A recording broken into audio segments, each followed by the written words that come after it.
पर्दा खोले। यहाँहरू सबैलाई स्वागत छ। विषय पनि यो अलिकति एक्साइटेड विषय छ। हामी जोसिलो, जाँगरिलो, फुर्तिलो भएर बस्नुपर्ने छ यो सेसनभरि। म यहाँहरूलाई मैले सकेको प्रयास गर्नेछु। कास्कुनले यो नै विषय किन रोज्यो भन्ने बारेमा यहाँहरूले थाहा पाइसक्नु भएको होला पक्कै पनि। कर्मचारीहरू यो कोभिड-19 को महामारीभन्दा अगाडि नियमित काममा हुनुहुन्थ्यो। सबैजना साकोसका कर्मचारी साथीहरूको दैनिक दिनचर्या त्यसरी नै चलेको थियो। अनि 10 बज्यो अफिस, 5 बज्यो घर, 10 बज्यो अफिस, 5 बज्यो घर, काम काम काम अनि मात्रै काम थियो। त्यसले एक किसिमको मोनोटोनस को अवस्था थियो। बीचमा लकडाउन भइदियो। लकडाउनले के गर्यो भने कति साथीहरूको जागिरै गुम्यो होला, कतिको आधा तलब आयो होला, कति पर्सेन्ट काटिएर आयो होला, त्यो त छँदैछ। कार्यालयले कार्यालयमा हाजिरै हुनुपर्छ भन्छ। अनि घरका मान्छेले होइन अब तपाईँहरू कहाँ यसरी चाहिँ अफिस गएर हुन्छ, हामीलाई पनि जोखिममा पारेर भनेर चाहिँ घरका मान्छेले भन्छन्। तपाईँ हामी बिचमा थियौँ। घरको कुरा सुन्ने कि अफिसको कुरा सुन्ने कि आफूलाई जोखिममा राखेर काम गरिरहेको अवस्था थियो। फेरि बिचमा अलिकति लकडाउन खुले जस्तो भयो। अनि चाहिँ एकदमै यत्रतत्र काठमाडौँका बजारहरू चोकचोकमा मानिसहरू छरिएर छरपष्ट भएर निस्किन थाल्यौँ। हामी लामो समयको बन्दाबन्दी पछि उकुस मुकुस भएको चाहिँ एउटा सुङ्गा पिजडाबाट निस्के जस्तो गरी हामी निस्क्यौँ सबैजना। त्यसले अर्को रूप लियो। फेरि अहिले निषेधाज्ञा भनेको छ। अब कार्यालय जान सकिएको अवस्था छैन। कतिजना घरमै हुनुहुन्छ, कतिजना कार्यालयमै हुनुहुन्छ, जोखिम बोल्नु भएको छ। यो सबैको पछाडि कर्मचारी एउटा तनावमा बितेको छ हाम्रो दिनचर्या। एकदमै हामी प्रेसरमा थियौँ, तनावमा थियौँ। र आजको यो सेसन करिब 1.5 घन्टाको सेसन पछि यहाँहरूको दिमागबाट यो तनाव हट्छ, टाइम म्यानेजमेन्टका कुराहरू केही आउँछन् र मैले सके जति यहाँहरूलाई प्रयास गर्नेछु। यहाँहरू तयार हुनुहुन्छ? ओके, म सुरु गर्छु। अब यो मोटिभेसन भन्ने कुरा भित्रदेखि आउनुपर्छ। Motivation comes from within. यो तपाईँ भित्रबाट आएन भने यो मैले एकछिन तपाईँलाई मोटिभेट गराएको भरमा यो मोटिभेसन सधैँ रहँदैन। मैले आज केही कुरा गर्छु, तपाईँ 7 दिन मोटिभेट हुनुहुन्छ, 1 महिना मोटिभेट हुनुहुन्छ, फेरि तपाईँ मोटिभेट हुनको लागि अर्को यस्तै तालिम लिन पर्ने हुन्छ। यो मोटिभेसन भन्ने चिज त्यस्तो हो। अथवा अरू कसैले मोटिभेसन गरिराख्नु पर्छ भने चाहिँ त्यो चाहिँ क्षणिक हुन्छ। यहाँ तल भनिएको छ उत्प्रेरणा जेनेरेटरबाट पानी तानेर खेतमा लगाए जस्तो हो। आज मैले तपाईँलाई मोटिभेसन गर्न प्रयास गरिराखेको छु भने यो चाहिँ के हो भने जेनेरेटरबाट पानी तानेर खेतमा हाले जस्तो हो। तर यदि तपाईँ भित्रदेखि सेल्फ मोटिभेट हुनुहुन्छ भने त्यो चाहिँ खेतमै मूल फुट्नु जस्तो हो। यहाँले याद गर्नुपर्छ, मोटिभेसन र सेल्फ मोटिभेसनमा फरक छ। आजबाट हामी सेल्फ मोटिभेट हुनुपर्छ। यो जेनेरेटरबाट सधैँभरि पानी तानेर हामी लगाउँदैनौँ। हाम्रो जिन्दगीमा हामी मोटिभेट हुनको लागि हामी खेतमै मूल फुटाउने गरी सेल्फ मोटिभेट हुन्छौँ। अब म केही आजको वास्तविकता यहाँहरूलाई सेयर गर्न चाहन्छु। यहाँले यहाँ दुईटा नक्सा देख्नुहुन्छ। सबभन्दा पहिलो नक्सामा चाहिँ त्यहाँ भर्याङ राखिएको थियो। एउटा खुड्किलोबाट अर्को खुड्किलोमा उक्लेर जानको लागि त्यहाँ सिडी थिएन, त्यहाँ भर्याङ राखिएको थियो। तर पहिलो व्यक्तिले के गर्नुभयो हेर्नुहोस् त, आफू चढेर जानुभयो, त्यो भर्याङ पनि बोकेर जानुभयो। अनि अर्को मान्छे अब के गर्ने? हेर्नुहोस् अहिलेको जमाना यस्तो छ, आफू माथि पुगे भइहाल्यो, अरू आओस् कि नआओस्, अरूलाई त्यो अवसर होस् कि नहोस्। अनि सँगैको अर्को नक्सा हेर्नुहोस् त साथीहरू, त्यो नक्सामा के छ त भन्दा त्यहाँ चाहिँ मान्छे पोखरीमा डुबिराखेको छ, हेल्प हेल्प भनेर चाहिँ गुहार मागिराखेको छ, हात उचालिराखेको छ। तर त्यहाँ फोटो खिचेर बसेका छन्, अरू सहयोग गर्नको बदलामा फोटो भिडियो बनाएर बसिराखेका छन्। जमाना यस्तो छ साथीहरू। म अर्को कुरा सेयर गर्छु यहाँहरूलाई। आजको वास्तविकता नै हो यो। यहाँहरूले माइन्ड नगर्नु होला, एकदमै ध्यान दिएर सुन्नु होला। हाँस्न मन लाग्यो भने हाँस्नु होला है, मोटिभेसनको लागि हाँस्नु जरुरी हुन्छ। बाहिरी घाउ लाग्यो भने यो त्यो डिटोल भन्ने चिजले निको हुन्छ अरे। तर यहाँ भित्री घाउ लाग्यो भने ऊ त्यो अर्को नाम गरेको, त्यो भुड्का नाम गरेको वस्तु चाहिन्छ अरे। हेर्नुहोस्, मान्छे रमाउनु पर्यो, या आज त पास भयो यार, आउन बसौँ खाउँ भनेको छ। आज त साह्रै टेन्सन भयो यार, लौ न बसौँ खाउँ भनेको छ। यो चिजले चाहिँ भित्री घाउ निको पार्छ अरे। जमाना यस्तो छ। अब यो भित्री घाउ निको पार्ने नाममा यस्तो भइराखेको छ। हेर्नुहोस् यहाँ आजको वास्तविकता हो यो पनि।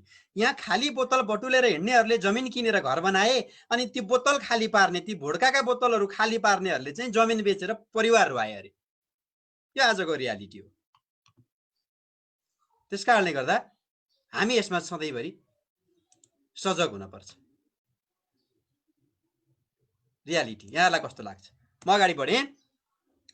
अब साथीहरू, अवसर हरेक दिन आउँछ। अपर्च्युनिटिज भनेको 1 इयरमा 365 दिन हुन्छ भने म त भन्छु 365वटै अपर्च्युनिटी छ हामीलाई। हरेक दिन हामीलाई नयाँ नयाँ अवसर आइराखेको छ। त्यो अवसर हामी कति चिन्न सक्छौँ, कति हामी त्यो अवसरलाई समाउन सक्छौँ, कति अवसर आएको कुरालाई हामी थाहा पाउन सक्छौँ, त्यो चाहिँ हामीमै भर पर्ने कुरा हो। त्यस कारणले 1 year is equal to 365 opportunities. हरेक दिन तपाईँलाई अवसर छ। तपाईँले जान्नु पर्यो, तपाईँले थाहा पाउनु पर्यो, तपाईँले त्यो अवसर चिन्न सक्नु पर्यो, अवसर देख्न सक्नु पर्यो।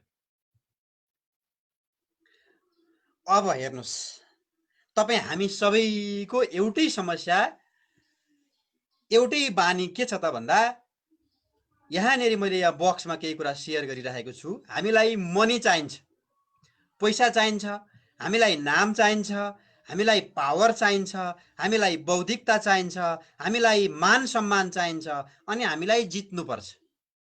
यो सबैलाई चाहिन्छ साथीहरू। के चाहिन्छ त? पैसा चाहिन्छ, नाम चाहिन्छ, पावर चाहिन्छ, शक्ति चाहिन्छ, हाम्रो बौद्धिकता राम्रो होस् भन्ने हामी चाहन्छौँ, अनि हामी जित्न चाहन्छौँ, अनि हामीलाई मान सम्मान होस् भन्ने चाहन्छौँ। तर त्यो चाहन्छौँ, छिटै पाउन खोज्छौँ हामी त्यो कुरालाई। त्यो छिटै पाउन खोज्नु भनेको चाहिँ समस्या हो साथीहरू, र त्यसले मान्छेलाई असफलतातिर लान्छ। त्यसैले यो छिटै पाउन खोज्नु हुने रहेनछ। पैसा छिटै कमाइहालौँ, मेरो नाम चाहिँ छिटै कमाइहालौँ, म शक्तिमा पुग्न पाइहालौँ, मभन्दा जान्ने कोही छैन, अनि म मान सम्मान मैलाई होस्, सबैले मानुन्, आफू मान सम्मानको लायक भए पनि नभए पनि अरूले चाहिँ मान सम्मान दिउन्, अनि मैले मात्रै जित्न पाए हुन्थ्यो भन्ने मान्छेको स्वभाव हुन्छ। यिनै स्वभावको कारणले गर्दा मान्छे समस्यामा पर्छ र मानिस असफलतातिर जान्छ। अब यसका लागि के गर्ने त भन्दा, यसका लागि धैर्यता र निरन्तरता चाहिन्छ।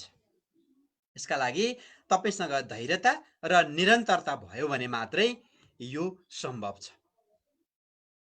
यहाँ नजिक एउटा मैले पिक्चर राखेको छु माथिपट्टि, यहाँले हेर्नु होला।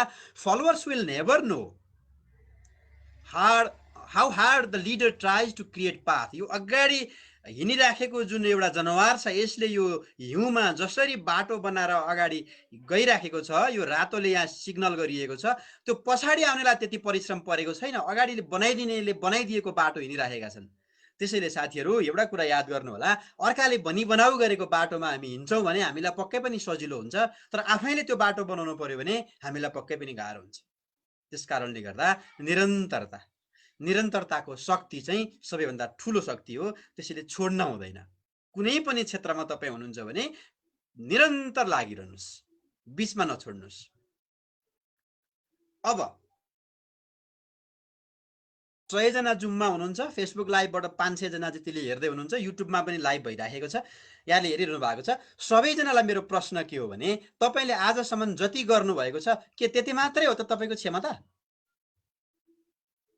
सोच्नुहोस् साथीहरू, तपाईँले आजसम्म जे गर्नुभएको छ त्यति मात्रै हो तपाईँको क्षमता? त्यस कारणले गर्दा सबभन्दा पहिला आफ्नो क्षमतालाई चिन्नुपर्छ। तपाईँभित्र अथाह क्षमता छ, अनगिन्ती क्षमताहरू छन्। तपाईँको क्षमता तपाईँलाई थाहा नहुन सक्छ, त्यो तपाईँको कमजोरी होला, त्यो तपाईँको समस्या होला। तर क्षमता हरेक मान्छेमा क्षमता हुन्छ। हरेक मान्छेले जन्मिँदाखेरि केही न केही क्षमता लिएर आएको हुन्छ।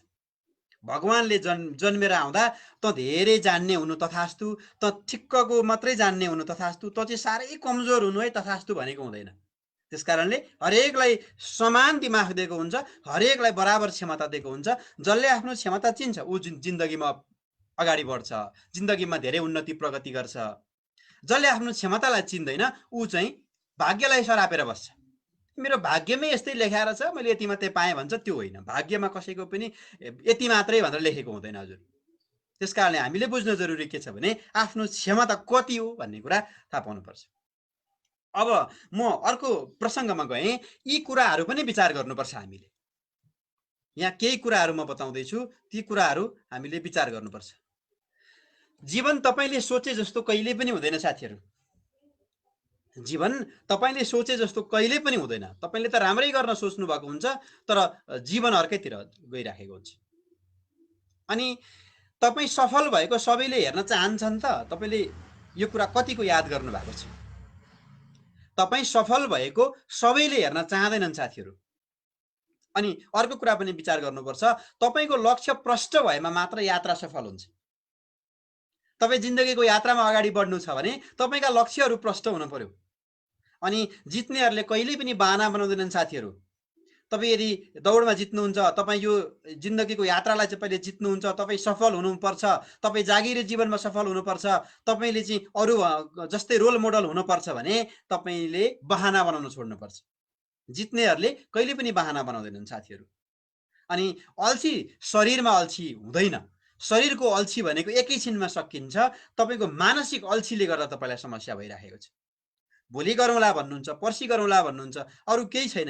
यहाँभित्र के छ? शारीरिक अल्छी भन्दा मानसिक अल्छी चाहिँ बढी त्यसले काम गरिराखेको हुन्छ। त्यसैले यो कुरा हामीले विचार गर्नुपर्छ। अब हेर्नुहोस्, मान्छेको सोच छिनछिनमा बदलिन्छ। यहाँ एउटा मैले एक्जाम्पल दिन मात्र यहाँहरूलाई खोजेको। मानिसको सोच र नियत समयअनुसार बदलिन्छ अरे साथीहरू। यहाँ हेर्नुहोस् त, चियामा झिँगो पर्यो भने मान्छेले चिया फ्याल्छ अरे, अनि घिउमा झिँगो पर्यो भने चाहिँ सर्ल्याक्क झिँगो मात्रै निकालेर फ्याल्छ र घिउ खान्छ अरे मान्छेले। त्यसैले हेर्नुहोस् त, झिँगो त झिँगो नै हो नि, तर नियत र सोच मान्छेको समयअनुसार बदलिन्छ। आज राम्रो भनेको मान्छे, यो मान्छे राम्रो छ, मैले यो मान्छेको सङ्गत गर्नुपर्छ भनेको मान्छे, उसको सोच र नियत चाहिँ समयअनुसार बदलिन सक्छ। त्यही मान्छे भोलि चाहिँ असल मान्छे पनि भएको हुनसक्छ, खराब मान्छे पनि भएको हुनसक्छ। त्यसैले यो कुरा याद गरौँ।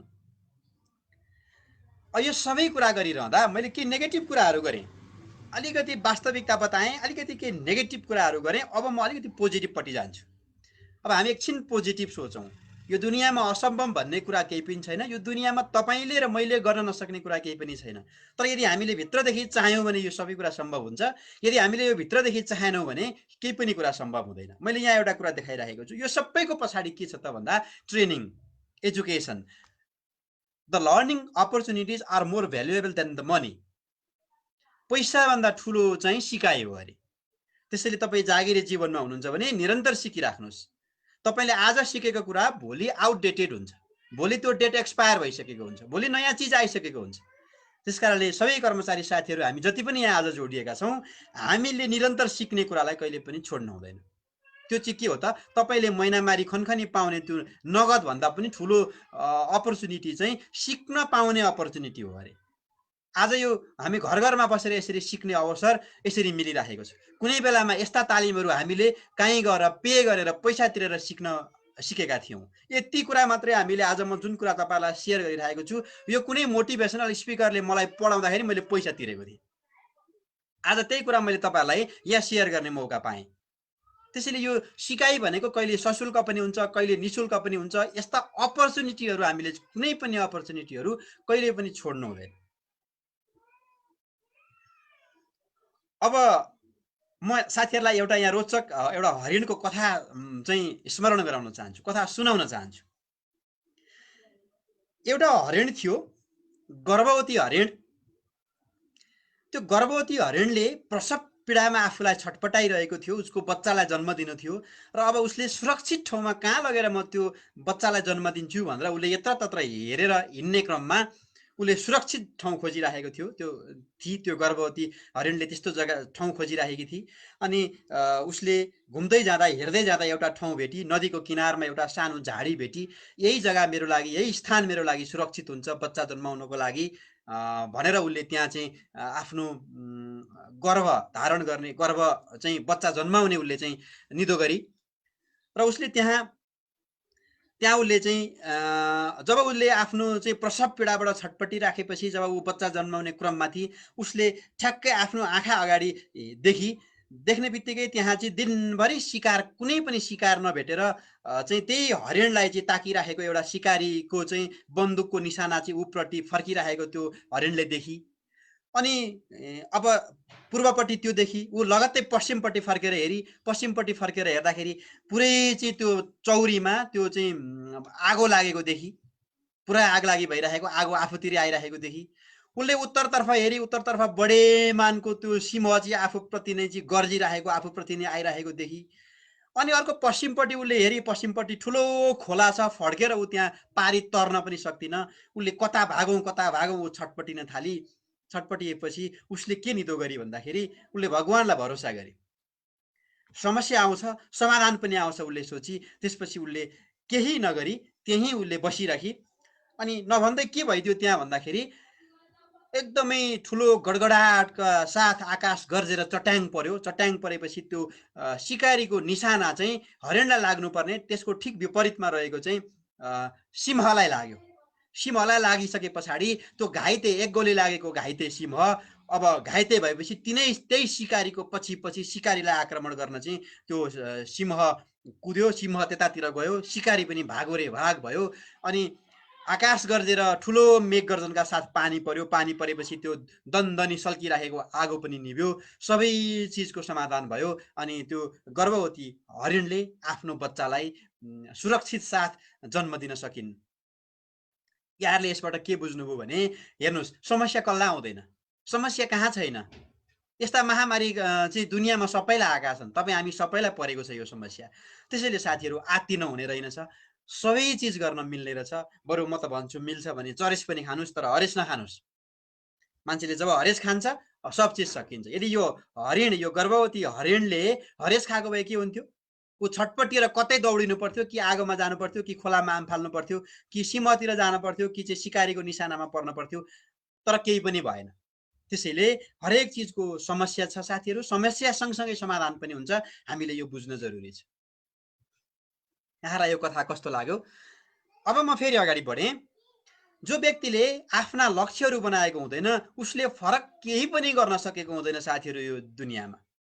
त्यसैले मेरा समादरणीय मित्रहरूलाई म के अनुरोध गर्छु भने setting team goals that inspire success. तपाईँले यदि टिममा काम गर्नुपर्छ, हामी सहकारी त टिमवर्कमा विश्वास गर्ने मान्छे, हामी कर्मचारी त एक्लै काम गर्न रुचाउने मान्छे होइनौँ, हामी टिमलाई विश्वास गर्छौँ। त्यसकारणले तपाईँले सेटिङ गर्नुहोस् टिम गोल, समूह सामूहिक लक्ष्य निर्धारण गर्नुहोस्। अनि त्यसले गर्दा तपाईँको सफलतालाई इन्स्पायर गर्छ, भित्रदेखि तपाईँलाई चाहिँ त्यसले चलायमान बनाइदिन्छ।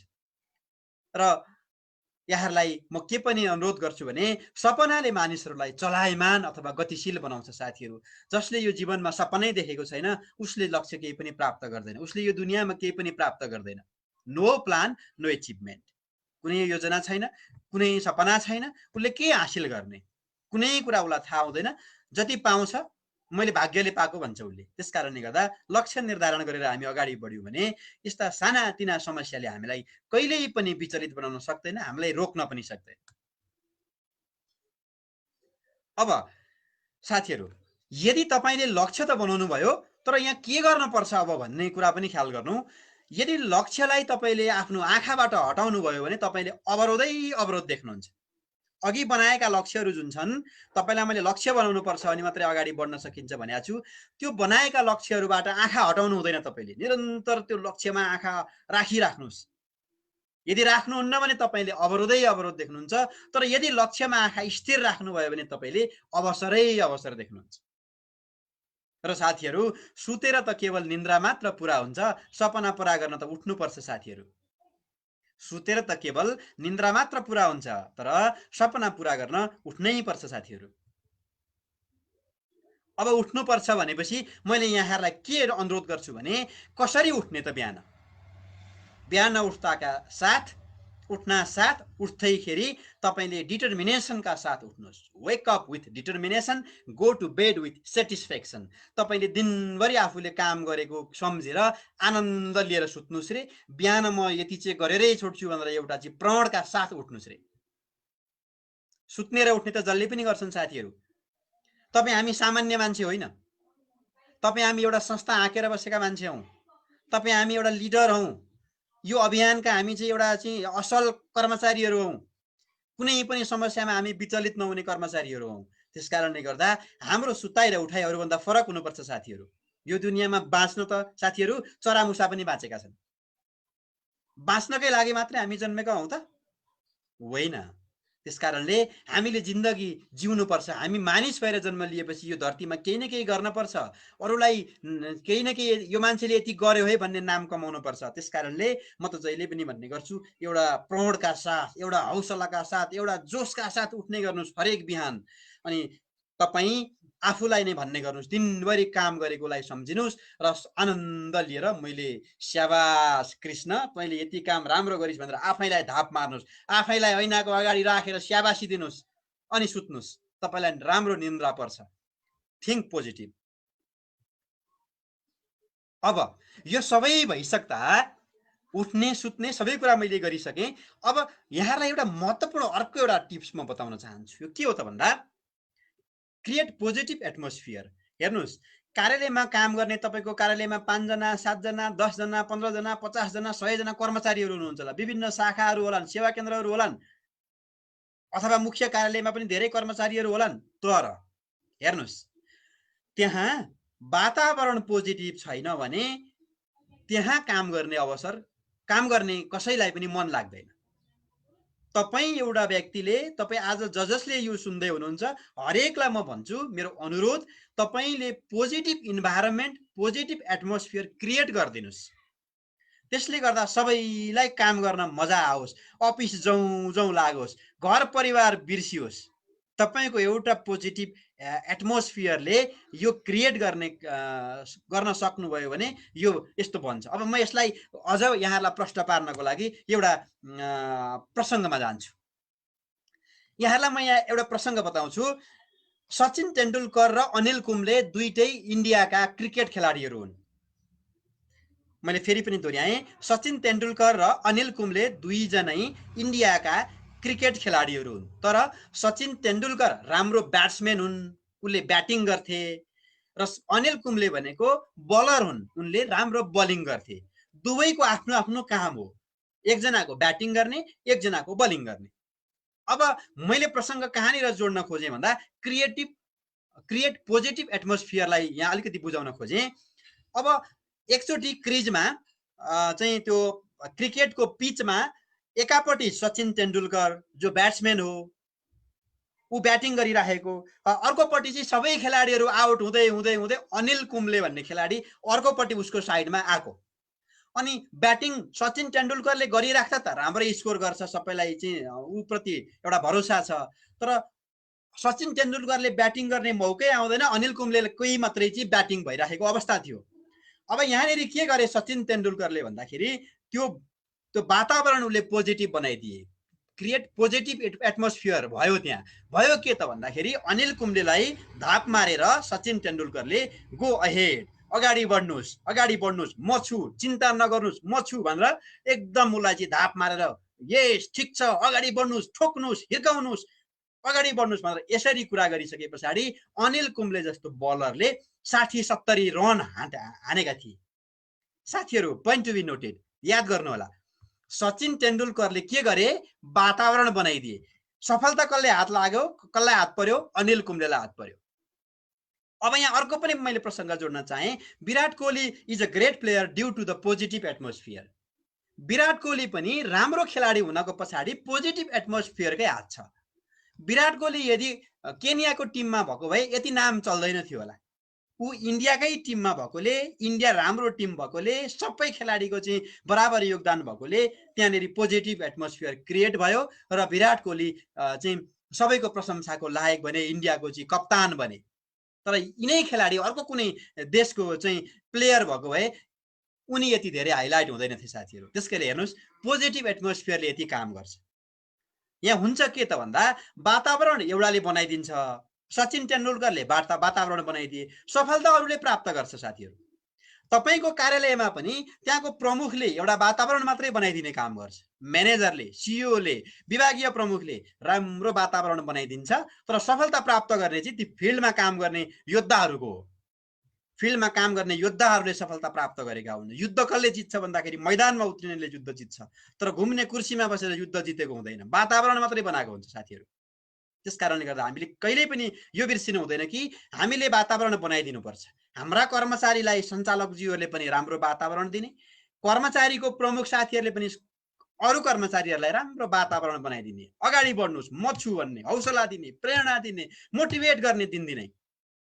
यहाँ एउटा हिन्दीमा भनाइ छ, बेकार लोगों को अच्छे माहौलों में कामयाबी होते हुए देखा है और अच्छे लोगों को बेकार माहौलों में नालायक होते हुए देखा है। यसको मतलब के हो भने यदि वातावरण राम्रो बनेको छ भने नराम्रो मान्छेले पनि राम्रो गर्छ अरे, तर त्यहाँ माहौलै राम्रो छैन भने जतिसुकै राम्रो मान्छे तपाईँ कार्यालयमा ल्याउनुहोस् उसले राम्रो गर्न सक्दैन अरे। त्यसकारणले यो कुरा एकदम ख्याल गर्नुपर्छ, पोजिटिभ एटमोस्फियर। अब म अगाडि बढेँ। मेरो आवाज सुनिराखेको छ अरुण सर? सर सुनिएछ सर। ओके, ठिक छ। यो फ्लोलाई मैले रोक्न चाहिनँ, म अलि एक्साइटेड पनि छु। साथीहरू सबैलाई यो एक्साइटमेन्ट कन्टिन्यू राख्नुहोस्। एक्साइटमेन्ट जरुरी हुन्छ मोटिभेसनको लागि। म चुप्प लागेर बसेको छैन, म पसिनै पसिना भएर बोलिरहेको छु। म ओभर एक्साइटेड छु यो मोटिभेसनको लागि। उत्प्रेरणाका लागि 7 मानवीय कलाहरू आवश्यक पर्छ हामीलाई। हेर्नु, यो कला यदि तपाईसँग छैन भने तपाईले न आफूलाई मोटिभेट गर्न सक्नुहुन्छ न अरू कसैलाई मोटिभेट गर्न सक्नुहुन्छ साथीहरू। त्यसैले मेरा समादरणीय मित्रहरूलाई म के अनुरोध गर्छु भने यी 7वटा पोइन्टहरूलाई हजुरहरूले ख्याल गरिदिनुस्। सबभन्दा पहिलो पोइन्ट छ सहनशीलता। तपाईसँग सहनशीलता भयो भने तपाईले आफूलाई पनि मोटिभेट गर्न सक्नुहुन्छ। आफूलाई मोटिभेट गर्नु भनेको सेल्फ मोटिभेट हो र अरूलाई पनि तपाईले उत्प्रेरणा जगाउन सक्नुहुन्छ जब तपाईसँग सहनशीलता छ। अर्को विषय छ सुन्ने कला। लिसन, थिंक एन्ड स्पीक भन्ने गरिन्छ। सबभन्दा पहिला तपाईले सुन्ने कला हुनुपर्छ। तपाईले सबै कर्मचारीको कुरा सुन्नुपर्छ, समुदायको कुरा सुन्नुपर्छ, सञ्चालकको कुरा सुन्नुपर्छ, नियमनकारी निकायहरूको कुरा सुन्नुपर्छ, सबैको कुरा सुन्नुपर्छ अनि सबैको कुरा सुनेर बल्ल तपाई बोल्नुपर्छ। त्यसकारणले गर्दा लिसन, थिंक एन्ड स्पीक यो कुरा चाहिँ तपाईसँग भयो भने तपाई आफूले आफूलाई पनि उत्प्रेरित बनाइराख्न सक्नुहुन्छ र अरूलाई पनि तपाईले हौसला दिन, प्रेरणा दिन सक्नुहुन्छ, उत्प्रेरणा जगाउन सक्नुहुन्छ। अर्को तेस्रो छ सहानुभूति। हेर्नुस्, काम गर्ने सिलसिलामा काम गर्ने मान्छेकै गल्ती हुन्छ। यो दुनियाँमा चुप लागेर बस्नेले केही पनि गल्ती गर्दैन अरे साथीहरू। जसले काम गर्छ उसले नै गल्ती गर्ने हो। तर गल्तीबाट पाठ सिकेर अगाडि बढ्यो भने ऊ सफल हुन्छ, तर गल्तीलाई लुकायो भने ऊ असफल हुने हो जहिले पनि। त्यसकारणले गर्दा सच्याएको गल्ती चाहिँ बिलाएर जान्छ साथीहरू, तर लुकाएको गल्ती चाहिँ भित्रभित्रै कुइन थाल्छ अरे। त्यसैले गल्तीलाई कहिले पनि लुकाउन हुँदैन, हामी अगाडि बढ्नुपर्छ। यो सहानुभूति दिने कुरा, तपाईले सहानुभूति लिने, सहानुभूति दिने दुईटै कला तपाईसँग भयो भने यो तपाईको मानवीय कलाले तपाईलाई उत्प्रेरित गर्छ। अर्को छ तनाव व्यवस्थापन, स्ट्रेस म्यानेजमेन्ट। तपाईले जतिसुकै तनावका बावजुद पनि अहिले काम गरिरहनु भएको छ नि, यो तपाईले तनावलाई व्यवस्थापन गर्न जान्नुभयो भने यसमा काम गर्न मजा आउँछ। बनी बनाऊ ठाउँमा कुनै पनि तनाव नभएको ठाउँमा अरूले गरेको रेडिमेड काम गर्न त तपाई नै चाहिँदैन, मै चाहिँदैन, अरू कसैले गरिहाल्छ नि। जति पनि पाइन्छन् यस्ता बिना तनावमा काम गर्ने, अराको हजुर यो गर्दिनु यो गर्नुस् भन्दा त्यही मात्रै गर्ने मान्छे त यो दुनियाँमा जति पनि पाइन्छ। हेर्नुस्, पढे लेखेका मान्छे जति पनि छन् हामी खोजी गर्दा पाउँछौँ। तर तपाई नै किन फलानु सहकारीको लागि कर्मचारी सिलेक्सन हुनुभयो, तपाई नै किन त्यो कर्मचारीको त्यो कार्यालयको कर्मचारी हुन पाउनुभयो, म नै किन चाहिँ कुनै कार्यालयको कर्मचारी हुन पाएँ भन्दा तपाई हामीले यस्ता कुराहरू व्यवस्थापन गर्न जान्दछौँ र जानेका छौँ भन्ने हिसाबले हामीलाई संस्थाले विश्वास गरेको छ। त्यसकारणले आजबाटै तनावलाई व्यवस्थापन गर्न सिक्नुपर्छ। तनाव व्यवस्थापन गर्न जान्ने मान्छेले आफूलाई पनि उत्प्रेरित गर्छ र अरूलाई पनि उत्प्रेरित गर्छ। तपाईसँग भएको तनाव अरूलाई देखाउनु पनि हुँदैन साथीहरू। रिल्याक्स फिल गर्नुस्। घरको तनावलाई तपाईले व्यवस्थापन गर्नुस्, समुदायको तनावलाई तपाईले व्यवस्थापन गर्नुस्, कार्यालयमा भएका तनावलाई पनि तपाईले एकदमै ट्याक्टफुल्ली व्यवस्थापन गर्नुस्। त्यसपछि तपाई एकदमै राम्रो उत्प्रेरक बन्न सक्नुहुन्छ। आजको यो सेसन पछाडि तपाई नै कसैको उत्प्रेरक बन्नुपर्छ। तपाईले अरूलाई मोटिभेट गर्नुपर्छ, तपाईका कर्मचारीलाई मोटिभेट गर्नुपर्छ, तपाईका माथिका मुनिका घर परिवार तपाईको जिन्दगीमा तपाईले सबको जिन्दगीमा जो आउनुहुन्छ उहाँ सबैलाई तपाईले मोटिभेट गर्ने एउटा पात्रको रूपमा तपाईले आफूलाई स्थापित गर्नुपर्छ। त्यसकारणले आजैबाट हामीले स्ट्रेस म्यानेजमेन्टलाई ध्यान दिउँ। अर्को छ नेतृत्व कला। तपाई हामी जति पनि आज यो चाहिँ जुमको सभा हलमा छौँ, हामी एकदम 100 जना फुल प्याक छौँ। बाँकी फेसबुक लाइभमा हुनुहुन्छ, युट्युबमा लाइभ भइराखेको छ।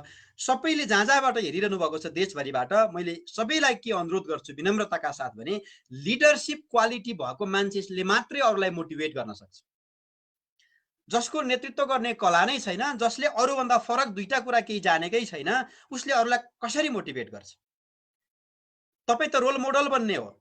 साथीहरू मैले यसो गरेको थिएँ, ल यसरी अगाडि बढौँ, गो अहेड, म छु, हामी मिलेर गरौँ। यसरी एक्साइटमेन्टका साथ हामीले काम गऱ्यौँ भने मात्रै हामी सफल हुन सक्छौँ। त्यसैले यो नेतृत्व कला, लिडरसिप भनेको चाहिँ सञ्चालकहरू मात्रै लिडर होइन, हामी कर्मचारी पनि हामी लिडर हो। हामीभन्दा तलका कर्मचारीको हामी लिडर हो। हामी कसै न कसैको लिडर हो। तलको कर्मचारी पनि भोलि माथिको पदमा पुग्न सक्छ। त्यस कारणले गर्दा सबै हामी लिडर हो। यो लिडरसिप क्वालिटी पनि हामीमा हुन जरुरी छ। अर्को चाहिँ सञ्चार गर्ने कला, कम्युनिकेसन स्किलले पनि एकदमै ठुलो भूमिका खेल्छ। तपाईँले भन्न खोजेको कुरो एउटा थियो, तपाईँले अर्कै भनिदिनु भयो भने त्यसले मोटिभेट होइन, मान्छेलाई डिमोटिभेट गर्छ। जस्तै उदाहरणको लागि कुनै बेलामा कुनै कर्मचारीलाई तपाईँले चाहिँ निर्देशन दिनुपर्ने थियो। तपाईँको कार्यालयको कुनै एउटा कर्मचारीलाई तपाईँले चाहिँ उसलाई फिडब्याक दिनुपर्ने थियो, केही निर्देशन दिनुपर्ने थियो भने तपाईँले कुनै फिडब्याकहरू सबैको अगाडि दिन मिल्छ, कम्युनिकेसन ग्रुपमा गर्न मिल्छ। तर कुनै यस्ता फिडब्याकहरू हुन्छन् जुन पर्सनल्ली तपाईँले उसलाई बोलाएर एक्लै राखेर एकान्तमा राखेर अरूले नसुन्ने गरी भन्नुपर्ने हुनसक्छ। तपाईँले कुनै बेलामा इसारा गरेर चाहिँ कर्मचारीलाई निर्देशन दिनुपर्ने हुन्छ, कुनै बेलामा थोरै बोलेर निर्देशन दिनुपर्ने हुन्छ, कुनै बेलामा इमेलमा निर्देशन दिनुपर्ने हुन्छ, कुनै बेलामा चाहिँ टेलिफोन मार्फत तपाईँले चाहिँ निर्देशन दिनुपर्ने हुन्छ, सञ्चार गर्नुपर्ने हुन्छ। त्यसैले यस्ता कलाहरू धेरै छन्। कम्युनिकेसन, मिन्स अफ कम्युनिकेसन, माध्यमहरू धेरै छन्। त्यो माध्यमलाई प्रयोग गर्न जान्नु पर्यो। कुन बेलामा तपाईँले कुन प्रविधि प्रयोग गर्नुहुन्छ, कसरी बोल्नुहुन्छ, तपाईँको स्किल के छ, बोली शैली भाषा एकदम छनौट गर्न तपाईँले जान्नुभयो भने, तपाईँले भन्न खोजेको कुरो नेगेटिभै थियो भने पनि तपाईँले त्यसलाई पोजिटिभली भनिदिनु भयो भने तपाईँका कर्मचारीहरू मोटिभेट हुन्छन्। जस्तै एउटा एक्जाम्पल दिन्छु म। तपाईँलाई मैले पटक पटक भनेको थिएँ नि यो गल्ती नगर्नुहोस् भनेर, आइन्दा यस्तो गल्ती गर्नुभयो भने राम्रो हुने छैन भन्नु र रामजी नामबाट बोलाउनुहोस्, हरेकलाई आफ्नो नाम प्यारो हुन्छ अरे। रामजी अथवा श्यामजी अथवा सुनिताजी अथवा सीताजी, तपाईँले एकदम राम्रो गर्ने प्रयास गर्नुभएको थियो, राम्रो गर्ने प्रयास गर्नुभएको छ, स्याबास। अब यसलाई अझ यसरी गरौँ, बरु म तपाईँलाई सहयोग गर्छु, म पनि सघाउँछु, अब फरक ढङ्गले गरौँ है भन्नुमा कति फरक छ? दुईटै कुरा एउटै हो। मैले गरेको मिलेन भन्ने उसले दोस्रो भाषामा पनि उसले अनुभूति गर्छ, दोस्रो तरिकामा पनि उसले अनुभूति गर्छ। त्यस कारणले गर्दा यस्ता तरिकाहरू जब तपाईँले प्रयोग गर्नुहुन्छ, तपाईँले आफूलाई पनि मोटिभेट भएको पाउनुहुनेछ र अरूलाई पनि तपाईँले मोटिभेट गर्न सक्नुहुन्छ। र अर्को अन्तिम महत्त्वपूर्ण कुरा के हो त भन्दा, सातौँ कुरा नम्रता। तपाईँसँग नम्रता पनि हुनपर्छ। तपाईँले रुट भएर प्रस्तुत हुनु हुँदैन। तपाईँको यो नम्रता एकदमै ठुलो सम्पत्ति हो उत्प्रेरणाका लागि। म अगाडि बढेँ। अब सहकर्मी साथीहरूलाई, यहाँ जति पनि हुनुहुन्छ साथीहरू, हामी 100 जना जुममा छौँ, फुल प्याक। सहकर्मीहरूलाई उत्प्रेरित गर्ने 5 वटा तरिका म यहाँ बताउँछु। एकदमै यो टिप्स हो। यो यति कुरा मात्रै हामीले हाम्रो कार्यालयमा, हाम्रो जिन्दगीमा, हाम्रा हरेक अफिसहरूमा प्रयोग गर्यौँ भने सबैलाई हामीले मोटिभेट गरेर अगाडि बढ्न सक्छौँ, हाम्रो संस्थाले प्रगति गर्छ। पहिलो कुरा के हो त भन्दा, काम गर्ने वातावरण मिलाइदिनुहोस्। Working environment.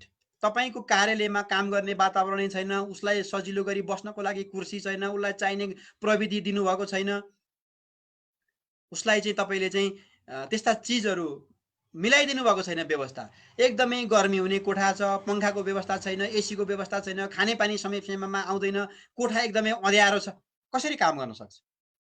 त्यस कारणले गर्दा यस्तो काम गर्ने वातावरण मिलाइदिनुपर्छ।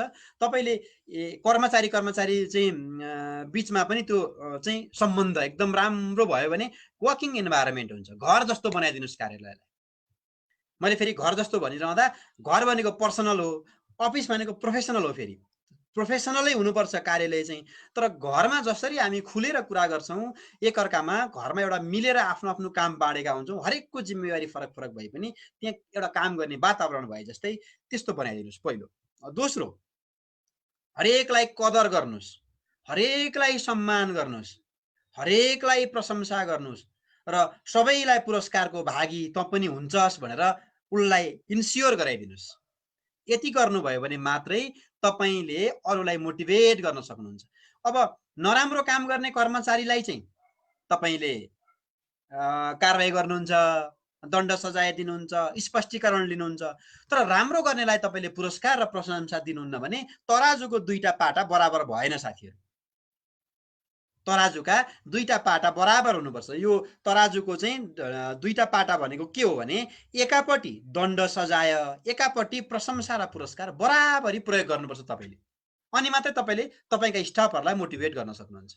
कदर सम्मान प्रशंसा पुरस्कार एकापट्टि हुनु पर्यो, दण्ड जरिमाना कारबाही एकापट्टि हुनु पर्यो। त्यसैले हरेकलाई कदर गर्नुहोस्, सानो होस् ठुलो होस्। तपाईले कदर गर्ने तरिकाहरू विभिन्न छन्। मैले अहिले यहाँ यो व्याख्या गर्न लामो हुन्छ, यो गर्नुहोस्। दोस्रो, तेस्रो, राम्रो सम्बन्धको विकास, गुड रिलेसन भन्छ यसलाई अङ्ग्रेजीमा। सम्बन्ध राम्रो विकास गर्नुहोस्। हरेकसँग हरेकको सम्बन्ध राम्रो हुनुपर्छ। कुनै कर्मचारीको प्रमुख हाकिम चाहिँ कुनै एउटा अधिकृतसँग 3 महिना बोल्दैन भने त्यहाँ राम्रो सम्बन्ध भएन। कुनै एउटा चाहिँ काम गर्ने कर्मचारी दुईटै अधिकृतहरू बीच बोलचालै छैन भने, एकअर्कामा सहयोग गरागरै छैन, एकअर्कामा चाहिँ कम्पिटिसन छ, उसले राम्रो गर्यो भने म ऊभन्दा राम्रो कसरी गर्ने भनेर अस्वस्थ त्यहाँभित्र प्रतिस्पर्धा भयो भने त्यहाँ राम्रो वातावरण छैन। त्यसकारणले यो सबै मिलाउनुपर्छ। सम्बन्ध राम्रो बनाउने भनेको चाहिँ कर्मचारी बीचको सम्बन्ध पनि राम्रो हुनुपर्छ, कर्मचारी र सञ्चालक समितिको बीचको सम्बन्ध पनि राम्रो हुनुपर्छ, कर्मचारी र सदस्यको बीचको सम्बन्ध पनि सुमधुर हुनुपर्छ, र कर्मचारी र समुदाय, हामी त समुदायप्रति एकदम जिम्मेवार छौँ, समुदायको लागि पनि तपाईँको सम्बन्ध राम्रो हुनुपर्छ।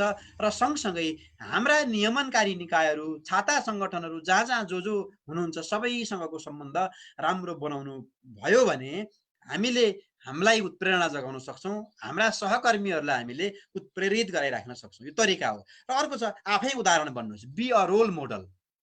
तपाईँ मैले यसरी गरेँ साथी, तपाईँहरू किन सक्नुहुन्न, अगाडि बढ्नुहोस्, मैले त गर्न सकेँ भने तपाईँ किन सक्नुहुन्न भन्न पर्छ। तपाईँले तपाईँ नमुना बनेर देखाइदिनुहोस्। तपाईँले आफूले कति कुराहरू गरेर पनि देखाइदिनुपर्छ। तपाईले कार्यालय सरसफाई गर्ने कुरा अर्को मान्छे राख्नु भएको छ, सरसफाई राम्रो भएन भने तपाईले यो सफा किन राम्रो गर्नु भएन भनेर उहाँलाई गाली गर्नुको सट्टा ल हेर्नुहोस् यसरी गर्नुहोस् है हरेक दिन भनेर तपाईले एकछिन सफा गर्दा के हुन्छ, आफ्नो घर सफा गरे जस्तै आफ्नो बस्ने टेबल सफा गर्दा केही बिग्रिँदैन। तपाईले कुनै कर्मचारीलाई तपाईले सिकाउनु छ भने आफै उदाहरण बनिदिनुस्, आफैले गरेर देखाइदिनुस्। ल हेर्नुहोस् कुनै बेलामा मैले यसरी काम गरेको थिएँ साथीहरू भनेर आफ्नै कथा सुनाउनुस्। तपाईले अरूलाई चाहिँ मोटिभेट गर्न सक्नुहुन्छ। तर तपाईँ आफूले दिनपर्ने उदाहरणै तपाईँको जिन्दगीमा केही पनि छैन भने चाहिँ तपाईँले भन्न पाउनुहुन्न फेरि। त्यसकारणले पहिला आफू रोल मोडल बन्नु पर्यो।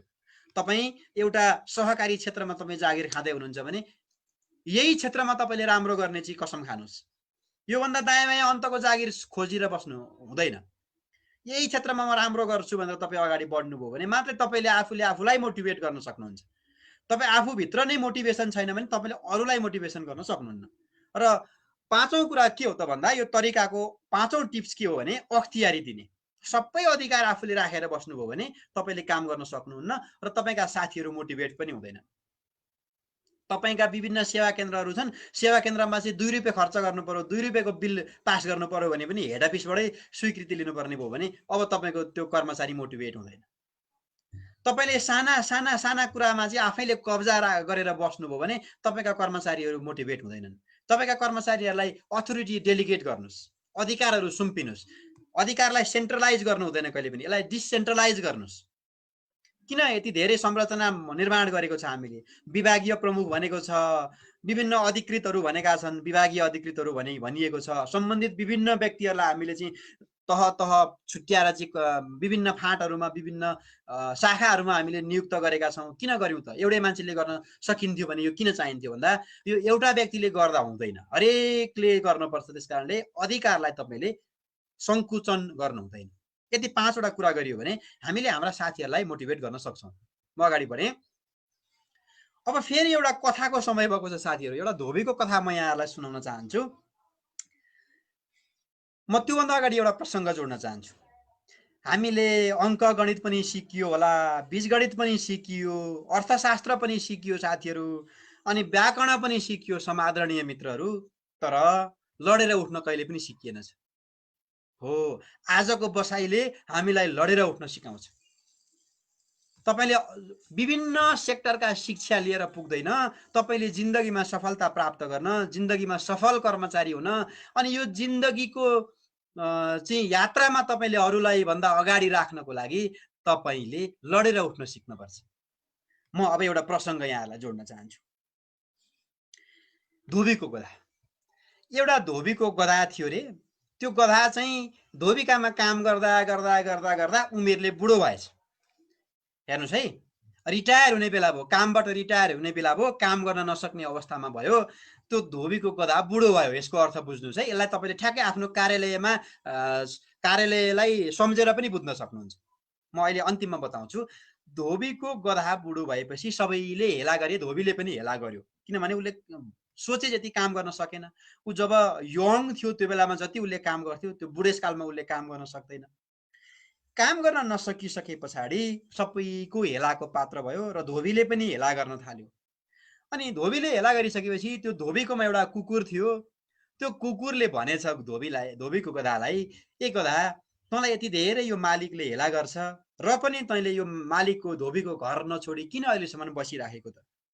किन त छोडेर जाँदैनस्? यस्तो हेलाको पात्र बनेर किन बसिराखेको धोबीको घरमा भनेर चाहिँ कुकुरले प्रश्न गरिसके पछाडि गधाले भनेछ, म कम बाठो छु र म यत्तिकै यो घरमा बसेको हो भनेछ गधाले। हो र, किन बसेको? फेरि कुकुरले सोध्यो। त्यसपछि गधाले उत्तर दिएछ, आजभन्दा 1 वर्ष अगाडि यो धोबीकी छोरीले परीक्षामा फेल गरेपछि त्यो छोरीलाई धोबीले गाली गरेको मैले सुनेको थिएँ, त्यही कारणले म आजसम्म बसिरहेको। भनेपछि के गाली गरेको थियो त भनेर कुकुरले सोध्यो। उसले गाली के गरेको रहेछ भने, साले त चाहिँ अल्छिनी, हरेकचोटि तँ फेल भएर आउने, अब अर्को वर्ष पनि तँ फेल भएर आइस् भने त्यो पर बाँधेको गधासँग तेरो बिहे गरिदिन्छु भनेर गाली गरेको रहेछ। त्यसैले अब यही चाहिँ धोबीकी छोरीसँग मेरो बिहे हुन्छ भनेर आशले बसेको नि म, त्यसै बस्या हो र, म कम बाठो छु भनेर चाहिँ धोबीको गधाले कुकुरलाई भनेछ। अनि अब यसको चाहिँ मोरल के हो भने साथीहरू, जुन चिज जुन ठाउँमा बसेर प्राप्त गर्नै सकिँदैन भनेपछि त्यहाँ बस्नुको कुनै अर्थै छैन। मेरो कुरा यहाँले याद गर्नु होला। अब यदि त्यो धोबीले आफ्नी छोरीलाई गधासँग बिहे गरिदिनु भनेर गाली नै गरे पनि आफ्नी छोरीको बिहे गधासँग गर्छ होला त? गर्दैन नि। त्यस कारणले गर्दा मैले यहाँहरूलाई के भन्छु भने, जुन ठाउँमा बसेर तपाईँका सपनाहरू पुरा हुन्छन्, जुन कार्यालयमा बसेर तपाईँले उपलब्धि हासिल गर्नुहुन्छ भने मात्रै बस्नुहोस्। यो चाहिँ बुढो गधा जस्तो आश मात्रै गरेर तपाईँको कुनै पनि इच्छा शक्ति छैन, तपाईँ काम गर्न सक्ने अवस्थामा पनि हुनुहुन्न भने अब चाहिँ पाउँदै नपाउने चिजको आश गर्नु भनेको चाहिँ पुरा नहुने सपना, मेरो सपना पुरा हुन्छ भनेर बस्नु जस्तै हो। त्यस कारणले यो कहिले पनि हामीले गर्न हुँदैन। म अगाडि बढेँ। अर्को एउटा विषयमा म जान्छु। एकदमै एउटा फर्मुला हामीले याद गर्नुपर्छ साथीहरू। मोटिभेसनको लागि एउटा फर्मुला काफी छ। यहाँ भनिएको छ event plus response is equal to outcome, E plus R is equal to O. Event भनेको विभिन्न घटनाहरू हुन्छन्। त्यो घटना घटिसकेपछि तपाईँको प्रतिक्रिया कस्तो हुन्छ, त्यो प्रतिक्रियाले तपाईँको आउटकम आउँछ अरे। तपाईँले कस्तो प्रतिक्रिया जनाउनुहुन्छ? घटना त सबैको जिन्दगीमा घट्छन् नि, सबैको कार्यालयमा घटनाहरू घट्छन् नि, इभेन्ट त हुन्छ नि, जहाँ पनि हुन्छ। त त्यसको रेस्पोन्स तपाईँले कसरी दिनुहुन्छ, रेस्पोन्स कसरी लिनुहुन्छ, प्रतिक्रिया दिनेसँग भर पर्छ अरे। म एउटा प्रसङ्ग यहाँलाई जोड्न चाहन्छु यसैसँग सम्बन्धित। जिन्दगीमा जस्तो सुकै इभेन्ट आए पनि त्यसको रेस्पोन्स चाहिँ साथीहरू एकदम शानदार हुनुपर्छ। मैले फेरि पनि दोहोऱ्याएँ, जिन्दगीमा जस्तो सुकै इभेन्टहरू आए पनि त्यसको रेस्पोन्स शानदार हुनुपर्छ। किनभने take every chance you get in life because something only happen once भनेको के हो भने, तपाईँका मौकाहरू जिन्दगीमा धेरै आउँछन् साथीहरू, तर राम्रो मौका एकचोटि आउँछ। समथिङ ओन्ली ह्यापन वन्स, तपाईँले केही नयाँ चिज पाउने भनेको कुनै कुनै बेला मात्रै हो। त्यस कारणले याद गरौँ। म यसैसँग सम्बन्धित रहेर एउटा प्रसङ्ग सुनाउँछु। हेर्नुहोस् है, प्रतिक्रिया कस्तो हुनुपर्छ भनेर म यहाँहरूलाई सुनाउँछु। यहाँले यहाँ नक्सामा देखिरहनु भएको छ, यी व्यक्ति हुन् Thomas Alva Edison. Thomas Alva Edison, यो इतिहास साक्षी छ, सन् 1914 मा एडिसनको प्रयोगशालामा आगो लाग्यो जसमा करोडौँको सम्पत्ति जलेर स्वाहा भयो। त्यस बेलामा थोमस अल्वा एडिसन 67 वर्षका थिए। समादरणीय मित्रहरू, एडिसनको आफ्नै आँखाले आफ्नो जीवनभरको मेहनत जलिरहेको हेरिरहे। त्यस बेलामा उनले भने, विध्वंसको आफ्नै एउटा महत्त्व हुन्छ। मेरा सम्पूर्ण कमजोरीहरू चाहिँ आगोमा जलेर नष्ट भए। भगवान तिमीलाई लाख लाख धन्यवाद, म यसलाई नयाँ ढङ्गले सुरुवात गर्छु। उनको त्यो प्रयोगशालामा आगो लागेको 3 हप्तापछि उनले फोनोग्रामको आविष्कार गरे। पोइन्ट टु बी नोटेड साथीहरू, 67 वर्षको उमेरमा जिन्दगीभरि उनले चाहिँ मेहनत गरेको त्यो ल्याबमा आगो लाग्यो। आगो लागिसकेपछि उनले आफ्नो आँखाले आफ्नो ल्याब जलिराखेको हेरिराखे र भगवानलाई नमस्कार गरेर भने, भगवान तिमीलाई लाख लाख धन्यवाद, यी त मेरा कमजोरी पर छन्, आगोमा जले, म अब यसलाई नयाँ ढङ्गले सुरुवात गर्छु। 67 वर्षको उमेरको मान्छेले नयाँ ढङ्गले जिन्दगीभरि गरेको मेहनत जले पनि उनले हरेस खाएनन् र नयाँ ढङ्गले उनले सुरुवात गरेपछि त्यसको 3 हप्तापछि उनले जुन कुराको प्रयोग गरेका थिए, सफलता हात लागेको थिएन, फोनोग्राम, हालको टेलिफोन, त्यो कुरा उनले आविष्कार गरेरै छोडे। यो इतिहास साक्षी छ साथीहरू। त्यस कारणले गर्दा हेर्नुहोस्, 67 वर्षको उमेरमा यो घटना घट्दा पनि उनीले हरेस खाएनन्। त्यसैले कहिले पनि आत्तिनु हुँदैन। उनको प्रतिक्रिया हेर्नुहोस्, यहाँ आगोमा जलेका त्यत्रा आफ्ना जम्मै ल्याबका इक्विपमेन्टहरू, दुनियाँ आफूले टेस्ट गरेका, आफूलाई चाहिने चाहिँ उहाँका यन्त्रहरू, केमिकलहरू, जम्मै चिजहरू स्वाहा भएर जलिरहँदा उनको रेस्पोन्स कस्तो भयो? इभेन्ट आगलागी हुनु हो, रेस्पोन्स कस्तो भयो त हेर्नुहोस् त उहाँको। त्यस कारणले साथीहरू, रेस्पोन्स शानदार बनाउनुहोस्, नआत्तिनुहोस्। यस्ता महामारी, यस्ता भूकम्प, यस्ता घटना यो सबैलाई हुन्छ, तर तपाईको रेस्पोन्स शानदार भयो भने जिन्दगीमा सफलता प्राप्त गर्ने तपाईले नै हो, फेरि अरु कसैले होइन।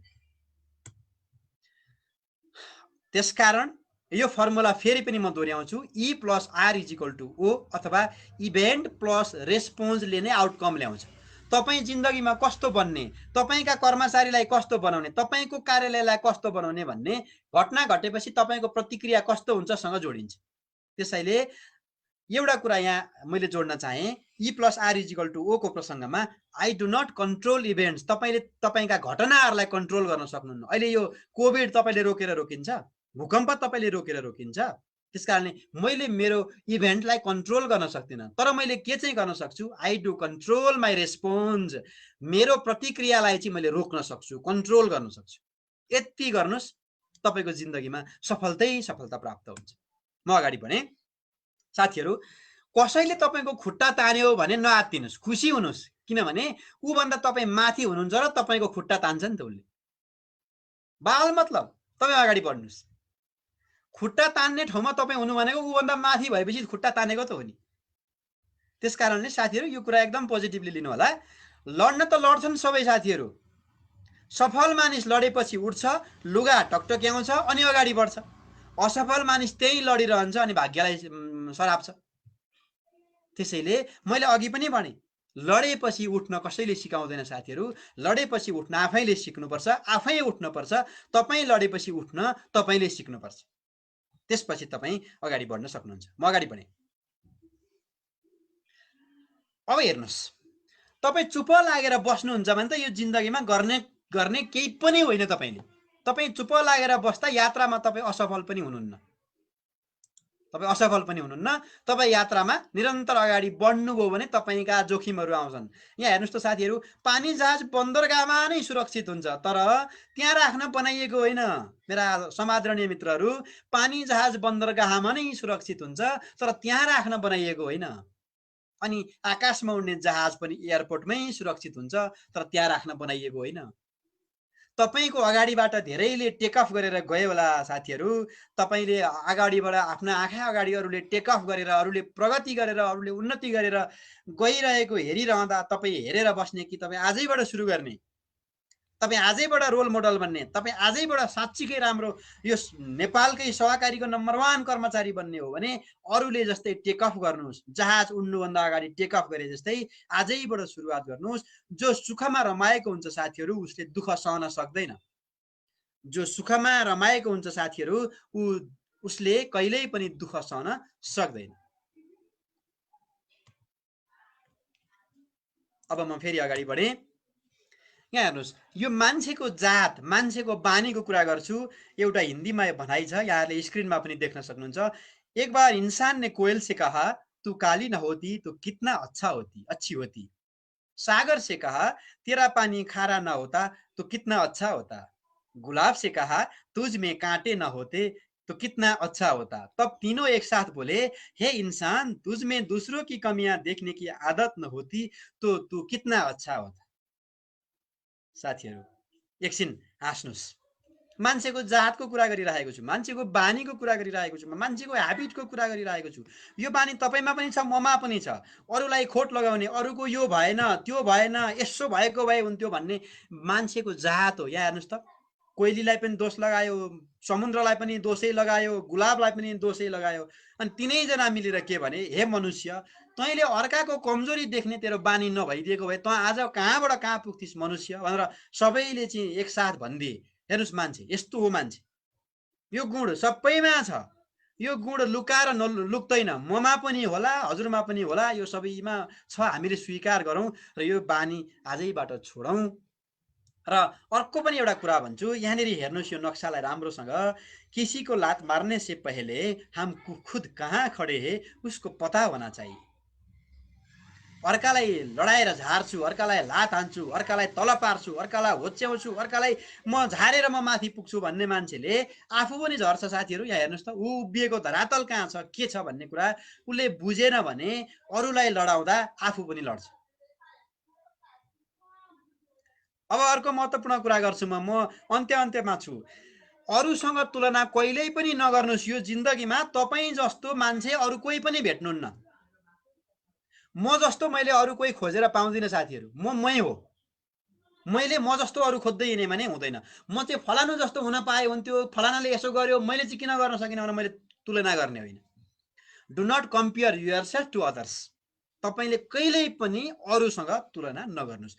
तपाईँसँग जे छ त्यो अरूसँग छैन। तपाईँसँग जुन क्वालिटी छ त्यो अरूसँग कहिल्यै पनि छैन। तपाईँसँग जुन क्षमता छ त्यो अरूसँग छैन। फेरि पनि याद गर्नु साथीहरू, तपाईँभित्र यस्तो क्षमता छ त्यो अरू कोहीसँग छैन। तर त्यो क्षमतालाई तपाईँले बाहिर ल्याउनुहोस्, त्यो क्षमतालाई निकाल्नुहोस्, त्यो क्षमतालाई चिन्नुहोस्। यो दुनियाँमा सफल हुने त मान्छे नै तपाईँ हो।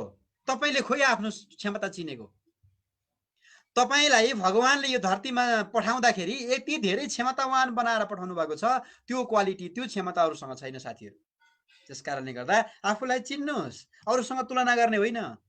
फलानु मान्छे जस्तो चाहिँ हुन पाए हुन्थ्यो भनेर तपाईँले कसैलाई रोल मोडल बनाउन सक्नुहुन्छ। ब्याङ्किङ सेक्टरमा जागिर खाने हुने हो भने म अनिल केशरी शाह जस्तो हुन पाए हुन्थ्यो, त्यतिको चाहिँ जागिरे हुन पाए हुन्थ्यो भनेर तपाईँले कल्पना गर्न सक्नुहुन्छ। तपाईँले सहकारी क्षेत्रमै काम गर्ने हो भने नेप्सकुनको सिओ जस्तो हुन पाए हुन्थ्यो, राष्ट्रिय सहकारी ब्याङ्कको सिओ जस्तो हुन पाए हुन्थ्यो, त्यो लेभलको जागिर खान पाए हुन्थ्यो। नेसनल लेभलको चाहिँ म एउटा सहकारीको एउटा राम्रो इन्स्टिच्युटमा काम गर्न पाए हुन्थ्यो भनेर तपाईँले अरू कसैलाई रोल मोडल बनाउन पाउनुहुन्छ साथीहरू, सक्नुहुन्छ। त्यो चाहिँ कम्पेयर होइन, त्यो चाहिँ रोल मोडल बनाएको हो। कसैसँग इन्सपायर हुनुपर्छ तपाईँ यो जिन्दगीमा सफलता प्राप्त गर्नको लागि। कृष्ण आचार्य कुनै पनि बेलामा महिनाको 1200 तलबबाट काम गरेर आएको मान्छे हो।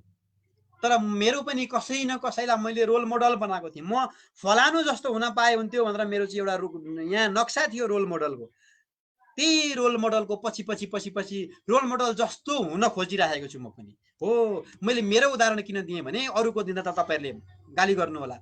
तपाईँले पनि यस्तै कसैलाई रोल मोडल बनाउनुहोस्। तपाईँ कर्मचारी साथीहरूले तपाईँ कास्कुनको सिओ जस्तो हुने कि नेप्सकुनको सिओ जस्तो हुने कि तपाईँ राष्ट्रिय सहकारी ब्याङ्कको प्रमुख कार्यकारी अधिकृत जस्तो हुने कि अथवा राष्ट्रिय सहकारी महासङ्घको चाहिँ महानिर्देशक जस्तो हुने हो कि कसै न कसैलाई सहकारी क्षेत्रमै काम गर्ने हो भने हेलो ए साथीहरू, मेरा समादरणीय मित्रहरू, सहकारी क्षेत्रकै कोही न कोही मान्छेलाई तपाईँले रोल मोडल बनाउनु पर्छ।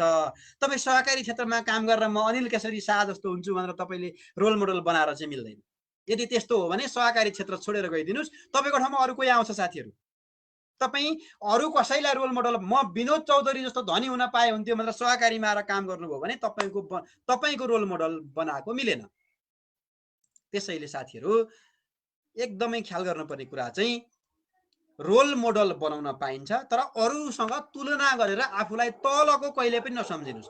फलानाले त यति प्रगति गर्यो, यति उन्नति गर्यो, म चाहिँ किन त्यस्तो हुन सकिनँ भनेर गर्नुभयो भने तपाईँले केही पाउनुहुन्न, डिप्रेसन सिवाय। तपाईँले डिप्रेसन मात्रै पाउनुहुन्छ। म अगाडि बढेँ र साथीहरू, आफूलाई कहिले पनि कमजोर नठान्नुस्। कमजोर होते हैं वो लोग जो शिकवा किया करते हैं। कमजोर होते हैं वो लोग जो शिकवा किया करते हैं। उग्ने वाले तो पत्थर का सीना चिर कर भी उगा करते। हेर्नुहोस् त साथीहरू, त्यो चट्टानमा पिपल उम्रेको छ। चट्टानलाई तोडेर पिपल उम्रेको छ साथीहरू। त्यस कारणले गर्दा कमजोर मान्छेहरूले बहाना मात्रै बनाउँछ। यो भएन, त्यो भएन, यो भइदियो हुन्थ्यो, ऊ भइदियो हुन्थ्यो। त्यो बहाना बनाउने काम छोडौँ। हामीले अगाडि बढ्ने हो भने उग्ने वाले तो पत्थर का सीना चिर कर भी उगा करते। हामी अगाडि बढ्ने हो, हाम्रा अवरोधहरू तोड्ने हो, हामी अगाडि बढ्ने हो। तपाईले गर्न सक्नुहुन्छ, मैले पनि गर्न सक्छु। We can do, I can do भन्ने गर्नुस्। आफूले आफूलाई मनमनै भन्नुस्, आई क्यान डु, म गर्न सक्छु, म गर्न सक्छु, म गर्न सक्छु, पटक पटक भन्नुस्। तपाईले अवश्य पनि गर्न सक्नुहुन्छ।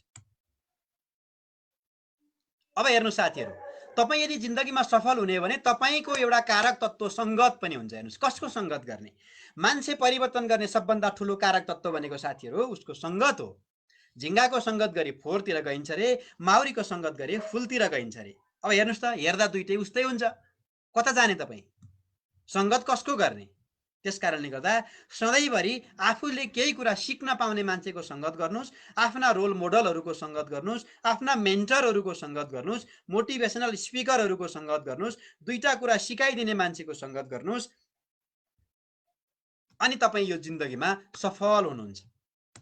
म अगाडि बढेँ।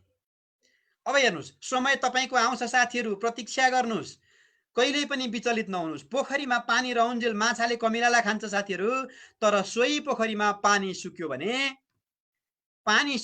के हुन्छ साथीहरू भन्दा कमिलाले नै त्यो माछालाई खाइदिन्छ। त्यसैले पालो र समय सबैको आउँछ, प्रतीक्षा गर्न सक्नुपर्छ।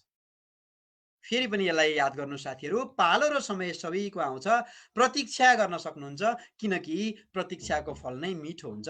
सफल व्यक्तिले बोल्नु अघि सोच्छ रे, असफल व्यक्तिले सोच्नुभन्दा अगाडि बोल्छ रे साथीहरू। तपाईँ सफल हुने हो भने तपाईँका सपना, तपाईँका उद्देश्य, तपाईँको भिजन म यसो गर्छु उसो गर्छु भनेर अरूलाई सुनाउने होइन। जिन्दगीमा मेरो सपना यो छ, मेरो लक्ष्य यो छ, मेरा स्ट्राटेजीहरू यो छन्, म यति ठुलो जागिर खान्छु, म यति ठुलो धनी हुन्छु भनेर तपाईँले पाउनुभन्दा अगाडि नै कसैलाई सुनाउनु भयो भने तपाईँले जति पाउँदा खुसी हुनुहुन्छ त्यो सुनाउँदा खुसी भइसक्नु भएको हुन्छ नि। तपाईँले त्यो उपलब्धि हासिल गरेर सरप्राइज दिने बेलामा जति तपाईँ खुसी हुनुभएको हुन्छ नि, कसैलाई प्राप्त नै नभई सुनाउनुहुन्छ भने त्यही बेलामा तपाईँको खुसी सकिन्छ अरे। त्यस खुसी पनि सकिन्छ, तपाईँसँग इनर्जी जोस जाँगर पनि मर्छ, तपाईँले त्यो कुरा पुरा गर्न पनि सक्नुहुन्न। त्यसैले यो दुनियाँमा सफल व्यक्तिहरूले कहिल्यै पनि काम गर्नुभन्दा अगाडि बोल्दैनन् साथीहरू। सफल व्यक्तिले बोल्नु अगाडि सोच्छन्, सोचेर बस्छन्, र असफल व्यक्तिहरूले सोच्नुभन्दा अगाडि नै बोलिदिन्छन्। अब यो सबै कुरा गरिरहँदा म अन्त्यमा यहाँहरूलाई के भन्न चाहन्छु भने, कसैले तिमीलाई नराम्रो व्यवहार गर्यो भनेर दुखी नभन, किनकि सबैले आफ्नो औकात अनुसारको व्यवहार देखाउने हो साथीहरू। यहाँ जहिले पनि कागती निचोर्दा कागतीको रस आउँछ, सुन्तला निचोर्दा सुन्तलाकै रस आउँछ। यसको अर्थ के हो भने, जसको भित्र जे छ साथीहरू त्यही बाहिर आउने हो। चित्त बुझाउनुहोस्। कसैले गाली गर्यो भने उसको दिमागले यति नै हरायो, गर्यो त नमस्कार गरिदिनुहोस्, छोडिदिनुहोस्, हजुर धन्यवाद भन्नुहोस्, एकछिन सुनिदिनुहोस्। जसको दिमागमा जे छ उसले त्यति नै गर्न सक्ने हो, जसको हैसियत जे छ उसले त्यति नै गर्ने हो। तपाईँ त त्यो मान्छे होइन नि, तपाईँ त ऊभन्दा फरक हो नि। यो दुनियाँमा तपाईँ त अरूभन्दा एक कदम अगाडि जानुपर्ने छ नि। त्यसकारणले तपाईँ यस्ता साना मसिना झिना कुरामा नअल्झिनुहोस्, तपाईँ अगाडि बढ्नुहोस्। अब कर्मचारी साथीहरूलाई एउटा चाणक्यले भनेको एउटा म यहाँ प्रसङ्ग सुनाउन चाहन्छु। यो एउटा उक्ति हो, यो यहाँले पढ्न सक्नुहुन्छ। काक चेष्टा बको ध्यान श्वान निन्द्रा तथैव च अल्पहारी गृह त्यागी विद्यार्थी पञ्चलक्षणम। यहाँ विद्यार्थी भनेर तपाईँ हामी सबैलाई भनिएको हो है। फेरि काक चेष्टा बको ध्यानम श्वान निन्द्रा तथैव च अल्पहारी गृह त्यागी विद्यार्थी पञ्चलक्षणम भनेको के हो भने, कागको जस्तो प्रयास अथवा कोसिस हुनुपर्छ अरे। यहाँहरूले हिजो अस्ति भर्खरै फेसबुकमा छताछुल्ला आइरहेको छ, हेर्नुभएको होला, बाज कागभन्दा ठुलो शिकारी हो, तर कागले माथिबाट ठुँगेर उसलाई डिस्टर्ब गरिरहेको हुन्छ अरे, प्रयास त्यस्तो गरिरहेको हुन्छ अरे कागले। अरूको भन्दा हिम्मत बढी गर्छ कागले। कागले जस्तो प्रयास हामीले गर्नुपर्छ अरे। कागले जहिले पनि निरन्तर प्रयास रहन्छ अरे। त्यसैले हाम्रो प्रयास कागको जस्तो हुनुपर्छ अरे, बकुल्लाको जस्तो ध्यान हुनुपर्छ अरे साथीहरू।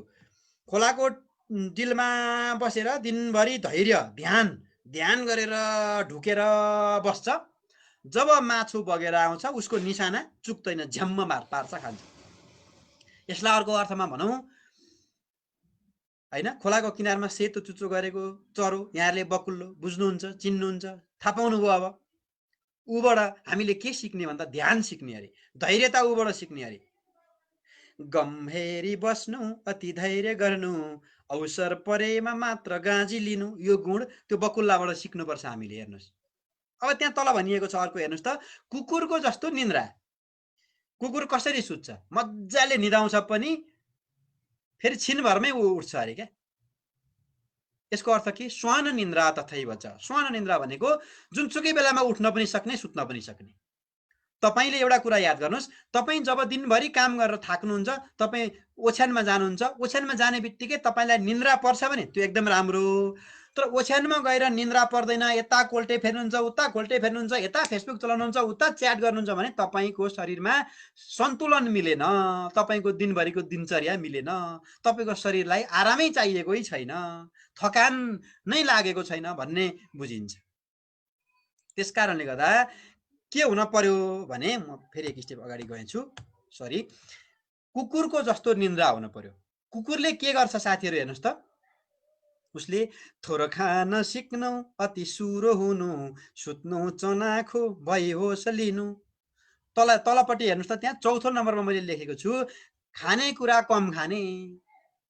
अल्पहारी भनेको कम खाने। तपाईँले पेटभरि टन्न खानुभयो भने तपाईँलाई अटस पटस हुन्छ, कता के हुन्छ, पच्दैन, एक्सर्साइज गर्नुपर्छ, दिमाग अल्छी लागे जस्तो हुन्छ, हाइ आउँछ, निन्द्रा लाग्छ, त्यो धेर खाएर हो। त्यसैले कुकुरको जस्तो थोरै खाँदा पनि चित्त बुझाउनु रे, कुकुरको जस्तो निन्द्रा हुनुपर्छ अरे, यो कुरा सिक्नुपर्छ। र अन्त्यमा के भनिएको छ चाणक्यमा भने, गृह त्यागी विद्यार्थी पञ्चलक्षणम भन्दा आवश्यक परेको बेलामा परिवारबाट टाढा बसेर पनि तपाईँले काम गर्न सक्नुभयो भने चाहिँ तपाईँ जिन्दगीमा प्रगति गर्न सक्नुहुन्छ। यति 5वटा लक्षण चाहिँ हामी काहीँ न काहीँको विद्यार्थी नै हो। म सहकारीको विद्यार्थी, हजुरहरू पनि सहकारीको विद्यार्थी, हामी स्कुल कलेज कापी किताब बोकेर जाने विद्यार्थीको कुरा गरिरहेको छैन मैले यहाँ, हामी सबै विद्यार्थी हो काहीँ न काहीँको। त्यसैले हामी विद्यार्थीलाई 5वटा लक्षण के चाहिन्छ? काकचेष्टा बको ध्यानम, श्वान निन्द्रा तथैव च, अल्पहारी गृह त्यागी विद्यार्थी पञ्चलक्षणम भनेको छ। म अगाडि बढे। अब यति सबै भनिरहँदा हामीलाई चाहिँ कस्तो कर्मचारीको टिम चाहिन्छ त भन्दाखेरि सधैँभरि हाई पर्फर्मेन्स टिम। तपाईँ हाम्रा सदस्यले कर्मचारी हेरेर कारोबार गर्छन् साथीहरू। टाई सुट लगाएका छन् कि छैनन्, होइन, केस कति पालेका छन्, दारी पालेका छन् कि छैनन्, कुण्डल लगाएका छन् कि छैनन्, जिन्सको प्यान्ट लाएर पो कार्यालय आएका छन् कि, कस्तो व्यवहार गर्छन्, कस्तो बोल्छन्, यो सबै कुरासँग हाम्रो कारोबार जोडिन्छ। त्यसकारणले हामीले जहिले पनि के ख्याल गर्नुपर्छ? शक्तिशाली कर्मचारीको टिम हुनुपर्छ। यो शक्तिशाली टिम निर्माण गर्न तपाईँ हामी जति लागि पर्छौँ त्यति नै हाम्रो संस्थाले प्रगति गर्छ। ध्यान दिनु होला मेरो कुरामा। कर्मचारी हेरेर कारोबार हुन्छ। तपाईँ अरू पहिला मान्छे पसलमा को बसेको छ, पसलकोमा बसेको मान्छेले कस्तो व्यवहार गर्छ, सँग तपाईँ कारोबार गर्न, कपडा किन्न अथवा केही किनमेल गर्न जानुहुन्छ भने जस्तै हाम्रा कार्यालयमा फ्रन्ट लाइनरहरूसँग व्यवहार कस्तो हुन्छ, फ्रन्ट लाइनरहरूले कस्तो व्यवहार गर्छन्, हाम्रा कर्मचारी कस्ता छन्, कस्तो गेटअपमा छन्, कतिको प्रोफेसनल छन्, कतिको स्किलफुल छन्, कतिको चाहिँ क्षमतावान छन्, त्योसँग हाम्रो कारोबार जोडिन्छ। त्यसैले हाई पर्फर्मेन्स टिम निर्माण गरियो भने सबैले गर्न सक्छौँ। सबैले राम्रो गर्नु भनेको सबैलाई मोटिभेट पनि गर्नु हो। अब अर्को कुरा हेरौँ, जुन कामका लागि तपाईँले कर्मचारीलाई पुरस्कृत गर्नुहुन्छ नि, यो कुरा याद गर्नुहोस् है, यो एकदम राम्रो टिप्स हुनसक्छ। जुन काममा तपाईँले कुनै पनि एउटा कर्मचारीलाई पुरस्कृत गर्नुहुन्छ उसले पटक पटक त्यही काम दोहोऱ्याउँछ अरे। यो अनुसन्धानबाट पुष्टि भएको चिज हो साथीहरू। जुन कामका लागि तपाईँले पुरस्कृत गर्नुहुन्छ कुनै कर्मचारीलाई, मैले यो काम त राम्रो गर्छु भन्ने उसलाई लागेर पुरस्कार पाएको हुन्छ, उसले पटक पटक त्यो राम्रो काम दोहोऱ्याइराख्छ अरे। त्यसैले पुरस्कार गर्नुहोस्, पुरस्कृत गर्नुहोस्। अर्को कुरा, दोस्रोमा राम्रो कामलाई हौसला र सेलिब्रेसन गर्ने काम गर्नुहोस्। तपाईले राम्रो काम कसैले गर्छ भने हौसला दिनुस्, सेलिब्रेसन गर्नुस्, हैन, खुसियाली मनाउनुस्, कर्मचारी मिलेर ताली बजाउनुहोस्। कसैले राम्रो काम गर्यो भने यसो मिलेर कार्यालयमा यसरी आफ्नो च्याम्बरमा उभिएर ताली बजाउँदा पनि उसलाई एप्रिसिएट गरेको हुन्छ। गुड भनेर राम्रो एप्रिसिएट गरिदिनुहोस्। सेलिब्रेसन कसरी गर्ने भन्ने कुरा विभिन्न तरिकाहरू छन्। सेलिब्रेसन चाहिँ तत्काल गर्नुपर्छ अरे। कुनै कर्मचारीले कुनै बेला राम्रो काम म तल पनि बताउँछु त्यो कुरा कसरी सेलिब्रेसन गर्ने भन्ने कुरा यहाँहरूले बुझ्नुहुन्छ। आफ्नो आफ्नो स्टाइल हुन्छ यो। र अर्को नम्बरमा छ सक्सेसन प्लान र अथवा ग्रोथ पाथ तपाईले देखाइदिनुपर्छ कर्मचारीलाई। अब मैले यो संस्थामा राम्रो गरेँ भने म बढुवा भएर यो लेभलमा पुग्छु, मेरो सेवा सुविधा यो हुनेछ भनेपछि ऊ आफै मोटिभेट हुन्छ। तपाईले त्यो सक्सेसन प्लान देखाइदिनुपर्छ कर्मचारीलाई। प्रगति हुन्छ मेरो भन्ने कुरा उसले भित्रदेखि बुझ्नु पर्यो। मेरो उन्नति हुन्छ, मेरो प्रगति हुन्छ, मेरो विकासको बाटो यो हो। मैले यति वर्ष काम गरेपछि मैले यो सुविधा पाउँछु, मैले यसरी काम गरेँ भने मैले यो तालिम पाउँछु, मैले यो भ्रमण पाउँछु, मैले यो रिवार्ड पाउँछु, मैले यो इन्सेन्टिभ पाउँछु भनेर ऊ मक्ख पर्छ। ऊ भित्रदेखि ऊ खुसी हुन्छ, भित्रदेखि ऊ मोटिभेट हुन्छ। यो भित्रदेखि मोटिभेट हुनु भनेको अङ्ग्रेजीमा यसलाई सेल्फ मोटिभेसन भन्छ, सेल्फ मोटिभेट भन्छ। त्यो भनेको चाहिँ जेनेरेटरबाट खेतमा पानी हाल्नु जस्तो नभइकन खेतमै मूल फुटाएको हो। त्यसैले यो गर्नुपर्छ। अर्को चाहिँ अफिस आफ्नो परिवार जस्तो बनाइदिनुस्। कहिलेकाहीँ सँगै खाना खाने, एकसाथ हिँड्दिने, सिनियर जुनियर सबै एउटै हौँ हामी भन्दिने गर्नुभयो भने पनि ती तपाईँका कर्मचारीहरू मोटिभेट हुन्छन्। अर्को पोइन्ट छ एकअर्कामा सहयोग गर्ने, थप समय लिने कर्मचारीलाई हौसला दिने। भनेको के हो भने कुनै कर्मचारीले चाहिँ तपाईँको कार्यालयमा ओभरटाइम काम गर्छ, काम नसक्दाखेरि उसले बिहान बेलुका अरू थप समय पनि दिन ऊ तयार हुन्छ भने उसको लागि चाहिने हौसला दिनुहोस्। बिहान आउने कर्मचारीलाई खाजाको व्यवस्था गरिदिनुहोस्, बेलुकासम्म बस्ने कर्मचारीलाई चाहिँ खानाको व्यवस्था गरिदिनुहोस्, उसको लागि चाहिने रिक्वायरमेन्टहरू पुरा गरिदिनुहोस्। मिल्छ भने थप ओभरटाइमहरू दिनुहोस्, हौसला बढ्छ। ऊ चाहिँ थप समय पनि काम गर्ने, अरू चाहिँ नगर्ने, सुविधा चाहिँ एउटै, इज्जत चाहिँ एउटै, मान सम्मान चाहिँ एउटै भयो भने त्यो मान्छे कहिले पनि मोटिभेट हुँदैन। त्यसैले एकअर्कामा सहयोग गर्ने, थप काम गर्ने कर्मचारीलाई हौसला प्रदान गर्ने गर्नुभयो भने यसले पनि एउटा तपाईँको हाई पर्फर्मेन्स टिम निर्माण गर्न सहयोग गर्छ। हाई पर्फर्मेन्स टिम निर्माण हुनु भनेको सबैजना मोटिभेट हुनु हो। र अन्त्यमा अन द स्पोट इन्सेन्टिभ दिनुहोस्। तपाईले हातले थुम्थिम्याएर धन्यवाद, तपाईँ स्याबास, गुड, कति राम्रो गर्नुभयो फलानुजी भनेर नामबाट बोलाएर धाप मारिदिनुहोस्।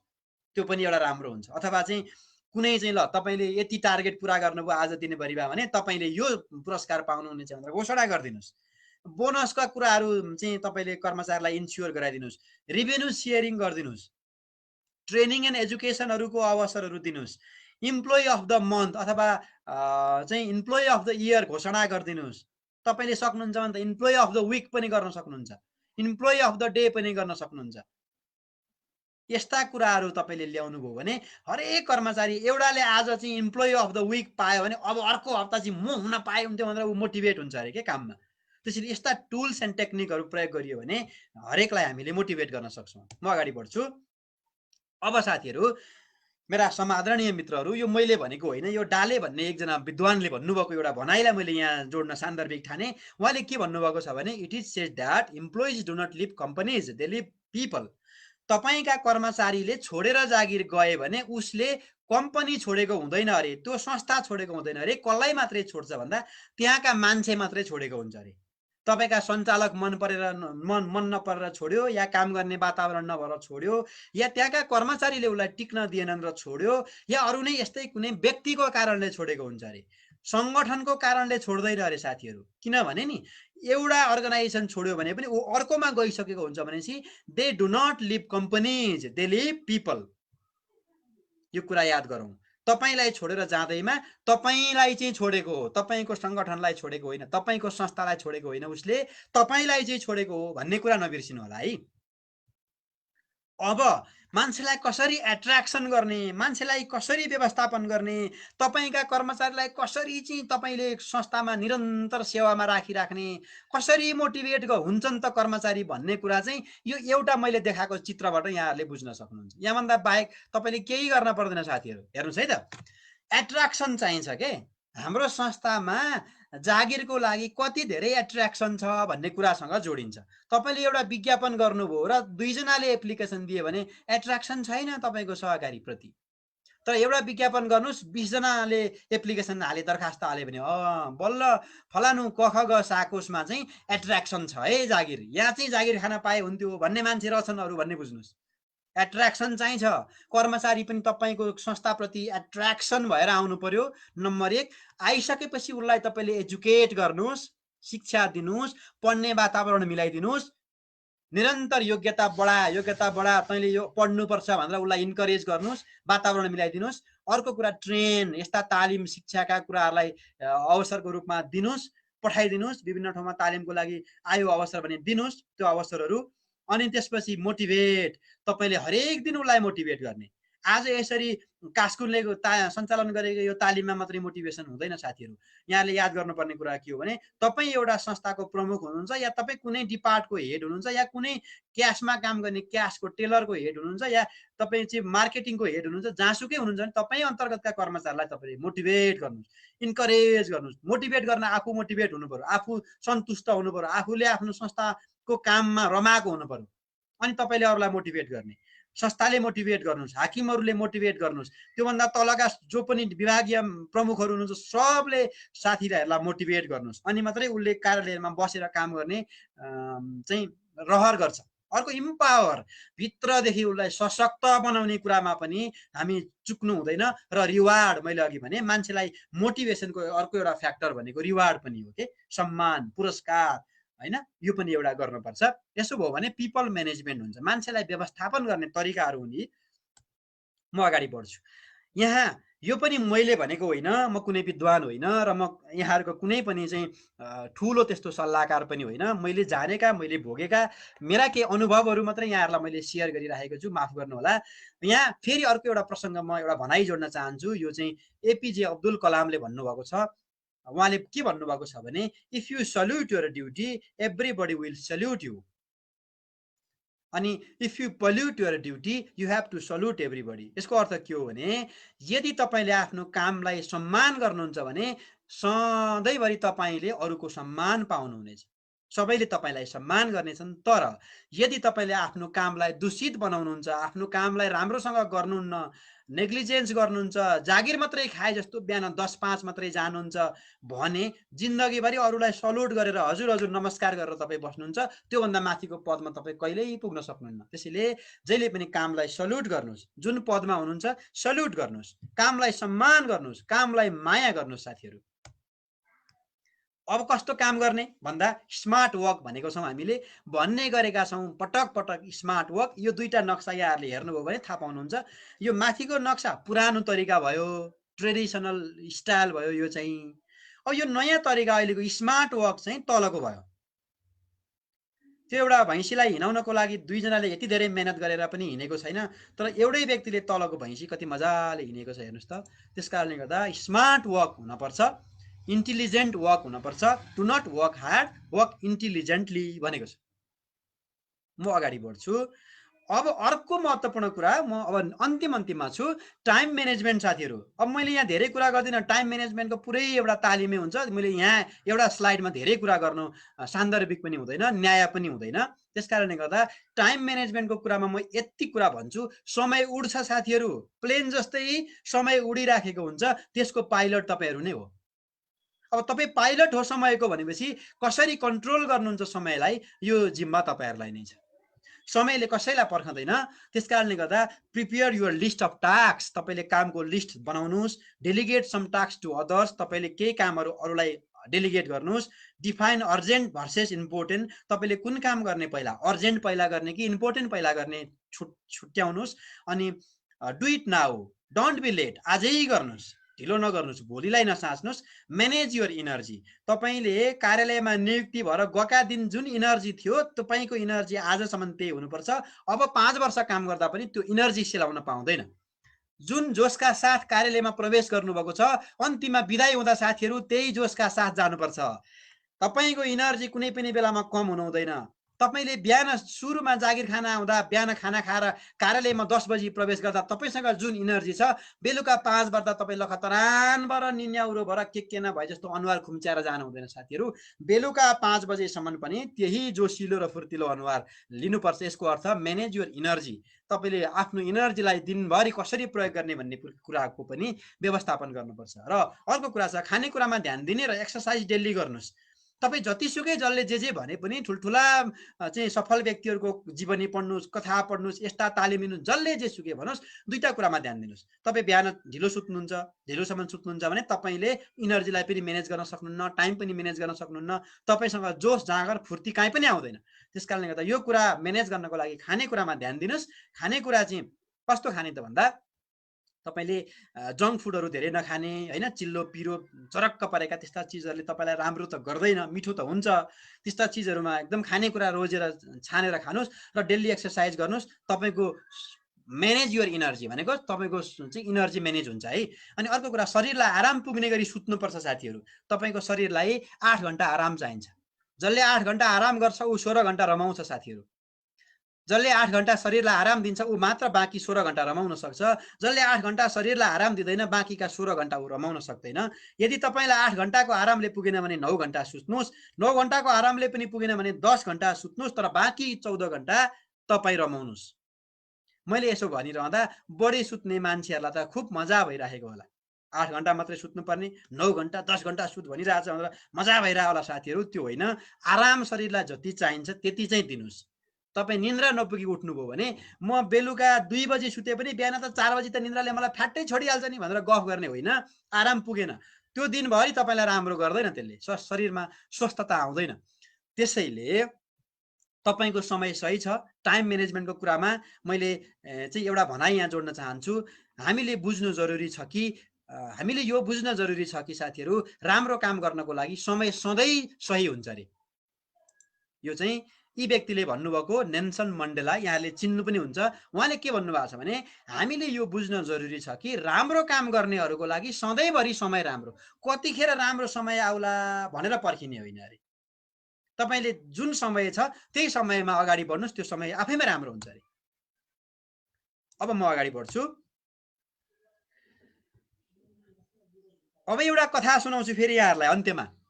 मेरो विश्वास मेरो सफलता। यो मेरो विश्वास र मेरो सफलता होइन साथीहरू, यो कसको विश्वास र कसको सफलता हो भन्दा, कसको सपना हो भन्दा, हेनरी फोर्ड भन्ने फोर्ड कम्पनीका मालिकको एउटा जीवनी म यहाँहरूलाई सुनाउन चाहन्छु। छोटकरीमा 1 मिनटमै सकिन्छ यो।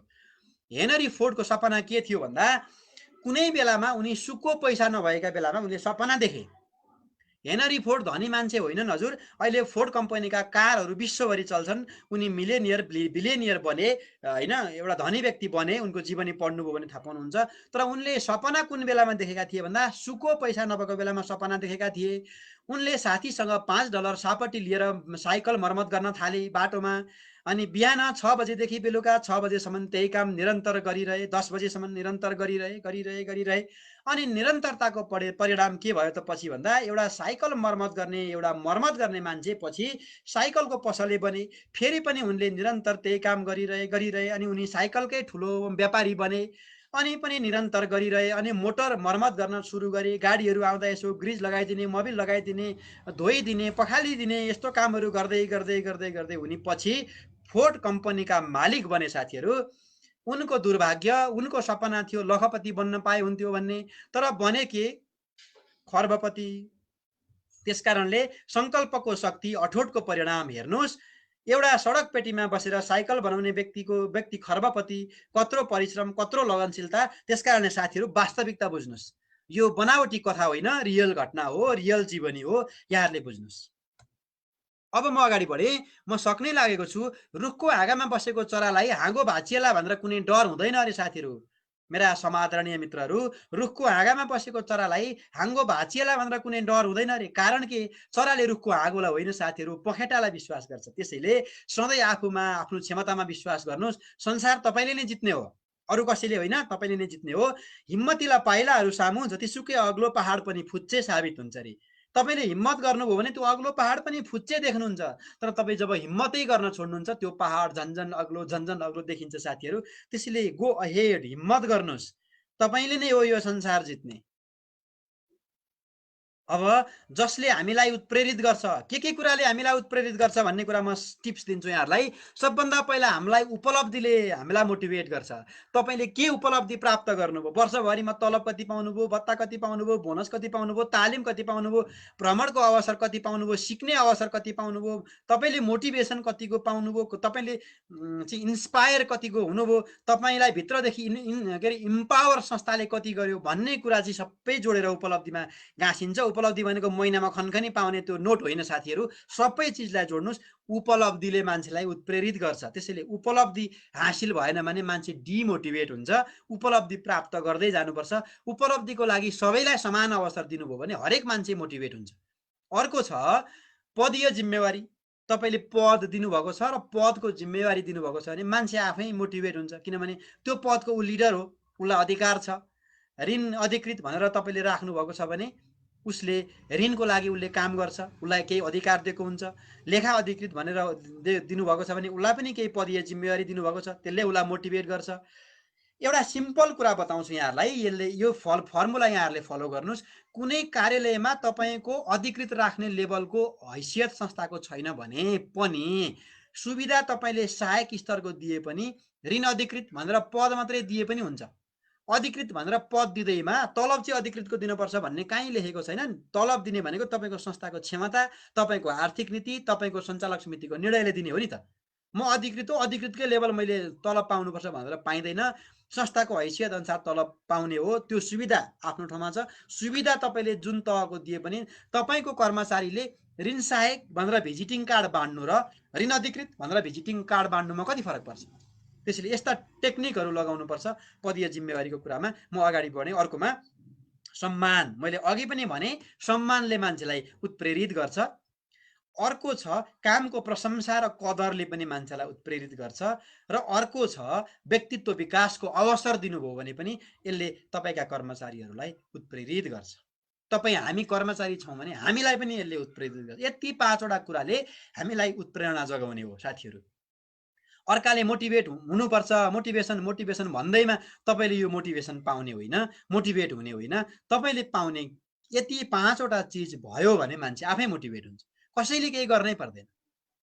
म अगाडि बढ्छु। अब मैले यसो भनिरहँदा तपाईँले जहिले पनि के नबिर्सिनु होला साथीहरू भने रिच टु द म्याक्सिमम। तपाईँ एकदमै उचाइमा पुग्ने हो साथीहरू। When you reach to the top keep climbing. तपाईँ टपमा नपुगुन्जेलसम्म तपाईँ क्लेम गरिराख्नुहोस्, चढिराख्नुहोस् भने हो। जित्ने लक्षण भएको व्यक्तिले सम्भावनाहरू देख्छ साथीहरू। हार्ने लक्षण भएको व्यक्तिले समस्या देख्छ। त्यसकारणले टपमा पुग्नु छ, चुचुरोमा पुग्नु छ भने तपाईँले चढ्नै पर्छ माथि।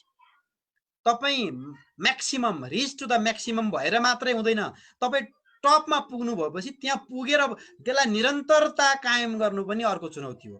आज टपमा पुगेको मान्छे भोलि तल झर्ने होइन, टपमै बसिराख्ने पनि तपाईँको एउटा हिम्मत हुनपर्छ साथीहरू। अब म अगाडि बढ्छु। प्रत्येक सफल व्यक्तिको पछाडि घृणा गर्नेहरूको जमात हुन्छ साथीहरू। हेर्नुहोस्, म आज सफल भएँ भने मलाई पनि हिंसा गर्ने, घृणा गर्ने, आरिस गर्ने कोही मान्छे होलान्। हजुर पनि सफल हुनुभयो भने हजुरका पनि पछाडि धेरै शत्रुहरू हुन्छन्, मित्रहरू पनि हुन्छन्। त्यसबाट विचलित नहुनुहोस्। यदि तपाईँलाई कसैले पनि घृणा गर्दैन भने सायद तपाईँ सफलै हुनुभएको छैन। तपाईँलाई कसैले खुट्टा तान्दैन, तपाईँलाई कसैले ईर्ष्या नै गर्दैन भने मान्नुहोस् कि तपाईँ सफल हुनुभएको छैन।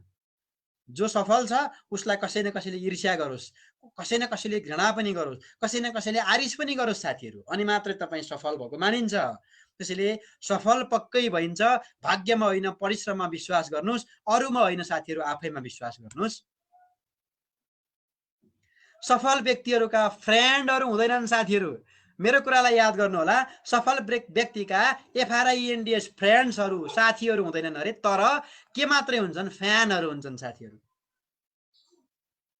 कतिको मन पर्यो तपाईँलाई यो बुझ्दा?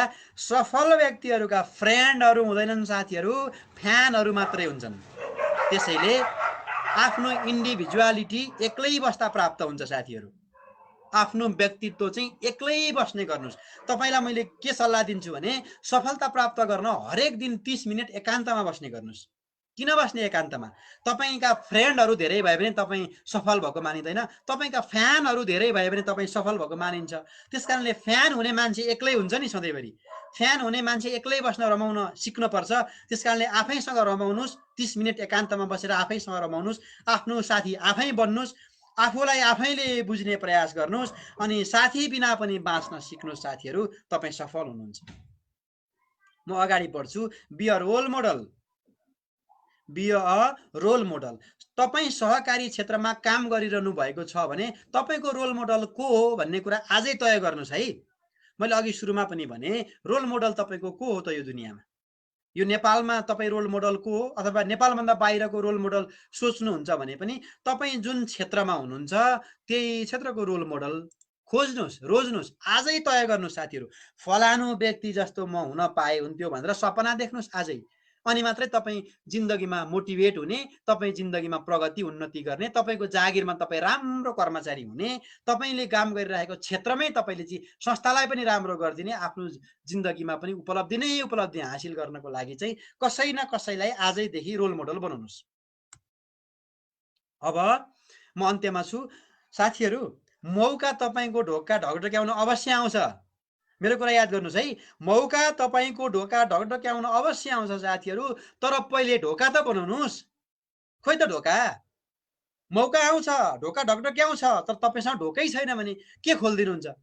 त्यसैले आजै ढोका बनाउनुहोस्। Give your best every day. हरेक दिन तपाईँले बेस्ट गर्नुहोस् साथीहरू, एकदम राम्रो गर्नुहोस्। Motivate your self to work. तपाईँ यदि काम राम्रो गर्ने हो भने आफूले आफूलाई मोटिभेट गर्नुहोस्। आफूले आफूलाई मोटिभेट गरेपछि तपाईँले दुनियाँलाई मोटिभेट गर्नुहुन्छ, संस्थाका सबैलाई मोटिभेट गर्नुहुन्छ। मोटिभेट भएर काम गरेपछि त्यो काम आफै राम्रो हुन्छ साथीहरू। म अन्त्यमा छु है। अब यहाँ म एउटा कुरा जोड्न चाहन्छु। I need a person who will correct me if I did something रङ। जसले मैले गल्ती गर्दा मलाई सम्झाउने मान्छे मैले खोजेको हो, न कि not a person who will leave me if I did a simple mistake. मैले सानो गल्ती गर्दा मलाई छोडेर जाने मान्छे मैले खोजेको होइन।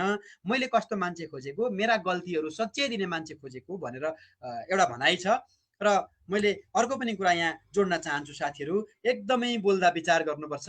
हाम्रो बोली, हाम्रो शब्द, हाम्रो बोली भनेको एउटा कला हो। तपाईँ जति राम्रो बोल्न सक्नुहुन्छ त्यति नै राम्रो उन्नति र प्रगति हुन्छ तपाईँको। बोलीमा मिठास ल्याउनुहोस्। जिब्रो यस्तो तरबार हो अरे जसले रगत ननिकाली काट्न सक्छ, गौतम बुद्धले भन्नुभएको छ। र अर्को कुरा, मेटिन्छ बाणको घाउ, मेटिन्छ तरबारको, तर मेटिन्न कहिल्यै घाउ वाक्य प्रहारको। त्यस कारणले बोल्दा पनि एकदम संयमित हुनुपर्ने रहेछ। तपाईँले अरूलाई मोटिभेट गर्न बोल्दै हुनुहुन्छ भने तपाईँले रुखो बोल्नुभयो भने ऊ मोटिभेट हुँदैन। तपाईँका शब्दले तपाईँका कर्मचारी मोटिभेट हुनुपर्छ। तपाईँको भाषाले तपाईँका कर्मचारी मोटिभेट हुनुपर्छ। तपाईँको उच्चारणले तपाईँका कर्मचारी मोटिभेट भएको हुनुपर्छ। तपाईँको स्पष्ट बोली, स्पष्ट वक्तृत्व कलाले हरेकलाई मोटिभेट गर्न सक्नुपर्छ। त्यसैले बोल्दा एकदम कलात्मक बोल्नुहोस्। र अन्त्यमा, छन उद्योग जहाँ वहाँ धनहरू आफै कुदी आउँछन्, पानीले भरिलो छ पोखरी भने माछा निजै धाउँछन् भनेको छ। तपाईँसँग भरिलो पोखरी छ भने माछा आफै धाएर आउँछ अरे। तपाईँसँग क्षमता छ, तपाईँसँग योग्यता छ, तपाईँसँग क्वालिटी नै क्वालिटी छ भने तपाईँलाई आइज म दिन्छु जागिर भन्नेहरूको लाइन लाग्छ साथीहरू। तर तपाईँसँग भित्र भरिएको पोखरी छैन भने तपाईँ यो दुनियाँमा काम लाग्ने मान्छे होइन। त्यस कारणले पोखरी भरि बनाउनुहोस्। तपाईँका क्षमता विकास गर्नुहोस्, तालिम लिनुहोस्, शिक्षा लिनुहोस्, आफूलाई अपडेट राख्नुहोस्, सधैँभरि पोखरी भरि बनाउनुहोस्। पोखरी भरि भयो भने माछा निजै धाउँछन्। तपाईँले जागिर खोज्न नमस्कार हजुर भनेर जागिर खोज्न अन्त कहीँ गइराख्नु पर्दैन। तपाईँलाई जागिर दिने मान्छेहरू आफै आउँछन्। तपाईँ यो दुनियाँको सफल कर्मचारी हुन पाउनुहुन्छ। कुनै दिन मेरो यहाँहरूलाई शुभकामना के छ त भन्दाखेरि, आज यो जुममा जति पनि साथीहरू हुनुहुन्छ, हामीले यो रेकर्डेड भिडियो छ, रेकर्ड गरिरहेका छौँ, हामीले हेर्न मिल्छ। को हुनुहुन्छ त भनेर हेर्न पनि मिल्छ। यदि यहाँ 100 जना हुनुहुन्छ, फेसबुक लाइभमा हेर्नुभएको छ, जतिले हेर्नुभएको छ, तपाईँहरू सबैलाई मेरो शुभकामना। कुनै बेलामा तपाईँ प्रशंसा गर्न लायक कर्मचारी हुनुहोस्, मेरो यहाँहरूलाई अग्रिम शुभकामना छ। तपाईँ जागिरे जीवनको रोल मोडल बनिदिनुहोस्, यो नै मेरो यहाँहरूलाई अग्रिम शुभकामना छ। र फेरि अन्त्यमा म के भन्न चाहन्छु भने, समयलाई बुझ्न सिक्नुहोस्, रिसलाई रोक्न सिक्नुहोस्, पीडालाई भोग्न सिक्नुहोस् साथीहरू, अनि गल्तीमा झुक्न पनि सिक्नुहोस्। बाँकी कुरा सिकाउने त हरेक पाइला पाइलामा तपाईँ भेट्नुहुन्छ। त्यसकारणले म सक्छु भनेर सोच्नुस् तपाईले सक्नुहुन्छ, म सक्दिनँ भनेर सोच्नुस् तपाईले सक्नुहुने छैन। दुवै तपाईको दुवै अवस्थामा तपाईँ सही हुनुहुन्छ। तपाईँ सक्छु भनेर सोच्नु पनि तपाईँ सही हुनुहुन्छ, तपाईँले सक्दिनँ भनेर सोच्नु पनि तपाईँ सही हुनुहुन्छ। तर तपाईँले कुन सही कुन गलत मैले भनिराखेको छैन, दुवै सही छ। म सक्छु भन्नु पनि सही छ तपाईँको लागि, तपाईँले सोचेको गलत छैन। होइन म सक्दिनँ भन्नु पनि गलत छैन, तपाईँले सोचेको गलत छैन। तर कुन राम्रो तपाईँ आफै छुट्याउनुहोस्। पृथ्वीमा कुनै यस्तो व्यक्ति हुँदैन जसलाई समस्या नहोस् र कुनै यस्तो समस्या पनि हुँदैन जसको समाधान नै नहोस्। साथीहरू, पृथ्वीमा कुनै यस्तो व्यक्ति हुँदैन जसलाई समस्या नहोस् र कुनै यस्तो समस्या पनि हुँदैन जसको समाधान नै नहोस्। अनि किन हात्तिने? त्यसकारणले विचलित नहुने, अगाडि बढ्ने। र म एउटा अन्त्यमा, अब म अन्त्यमा अब एउटा मात्रै मेरो स्लाइड बाँकी छ, मैले सक्नै लागेँ। अन्त्यमा म के भन्न चाहन्छु भने 6 महीने का फोकस और कठिन परिश्रम आपको जिंदगी में दूसरों से 5 साल आगे ले जा सकते हैं। साथीहरू, यो भनाइ याद गर्नुहोस्। तपाईले 6 महिना मात्रै काममा यस्तो फोकस गरेर परिश्रम गर्नुहोस्, यति धेरै मेहनत गर्नुहोस्, यति धेरै कन्सन्ट्रेसन दिनुहोस्, तपाईका आँखा विचलित नहुने गरी लक्ष्यमा केन्द्रित भएर तपाईले परिश्रम गर्नुहोस्। तपाईले यो जागिरमा तपाईँ अरूभन्दा 5 वर्षपछि चाहिँ तपाईँ पुग्नुहुन्छ अरे। त्यसैले यो कहिले पनि नबिर्सिनु होला। र अन्त्यमा अल्बर्ट आइन्स्टाइनले भनेको एउटा भनाइ म यहाँ जोड्न चाहन्छु। हरेक सफलताको पछाडि 1% मात्रै साथीहरू प्रेरणाले काम गरेको हुन्छ अरे, 1% मात्रै मोटिभेसनले काम गरेको हुन्छ अरे। तर सेल्फ मोटिभेट भएपछि मान्छे परिश्रमी बन्छ र परिश्रमले चाहिँ 99% काम चाहिँ तपाईको परिश्रमको पसिनामा निर्भर गर्छ अरे सफलता। यो भनेको कसले भन्नुभयो भन्दा अल्बर्ट आइन्स्टाइनले भन्नुभयो। त्यसैले प्रेरणाले काम गर्दैन साथीहरू, परिश्रम चाहिन्छ। अब अन्त्यमा हामी सबैले एउटा प्रण गरौँ, जाँदा जाँदै जितको लागि लम्केका यी पाइलाहरू एक हारमा रोकिने छैन। सानातिना कैयन ठेस लागे होला यात्रामा, पहरामा त पक्कै ठोकिने छैन। तपाईँ सबैले यो उक्तिलाई दोहोऱ्याउनुहोस्, काम दिन्छ। जितको लागि लम्केका यी पाइलाहरू एक हारमा रोकिने छैन। सानातिना कैयन ठेस लागे होला यात्रामा, पहरामा त पक्कै ठोकिने छैन भन्दै म जाँदा जाँदै एक दुईवटा भनाइहरू यहाँलाई राखेर म बिदा माग्छु। एक परिचयले हजारौं साथी बनाइदिन्छ, एक मुस्कानले हजारौं पीडा लुकाइदिन्छ। जिन्दगीको बाटो सम्हालेर हिँड्नुपर्छ समादरणीय मित्रहरू, नत्र एक गल्तीले हजारौं सपना जलाइदिन्छ। तिनै मानिसहरू सफल हुन्छन् साथीहरू, जो आफ्नो निर्णयबाट दुनियाँ बदल्छन्। तिनै मानिसहरू सफल हुन्छन् मेरा समादरणीय मित्रहरू, जो आफ्नो निर्णयबाट दुनियाँ बदल्छन्। असफल मानिस तिनै हुन् जो दुनियाँको डरले आफ्नो निर्णय बदल्छन्। जाँदा जाँदै यदि जिन्दगीमा केही पाउनु छ भने तरिका बदल्नु साथी हो, गन्तव्य होइन। अरूलाई बदल्नु छ भने उपदेश होइन साथी हो, उपाय बताइदिनुहोस्। र अन्त्यमा जीवनमा बाधा अडचन आयो भनेर कहिल्यै नआत्तिनुहोस्, किनकि लडेर उठ्नेहरूलाई नै विजेता भनिन्छ। जिन्दगीमा बाधा अडचन आयो भनेर कहिल्यै पनि विचलित नहुनुहोस्, किनकि लडेर उठ्नेहरूलाई नै यो दुनियाँमा विजेता भनिन्छ। धन्यवाद यहाँहरूलाई सहभागिताको लागि। मलाई यतिन्जेल सुनिदिनु भयो सबैजनालाई मेरो तर्फबाट धेरै धेरै धन्यवाद। हस्त, नमस्कार, जय सहकारी।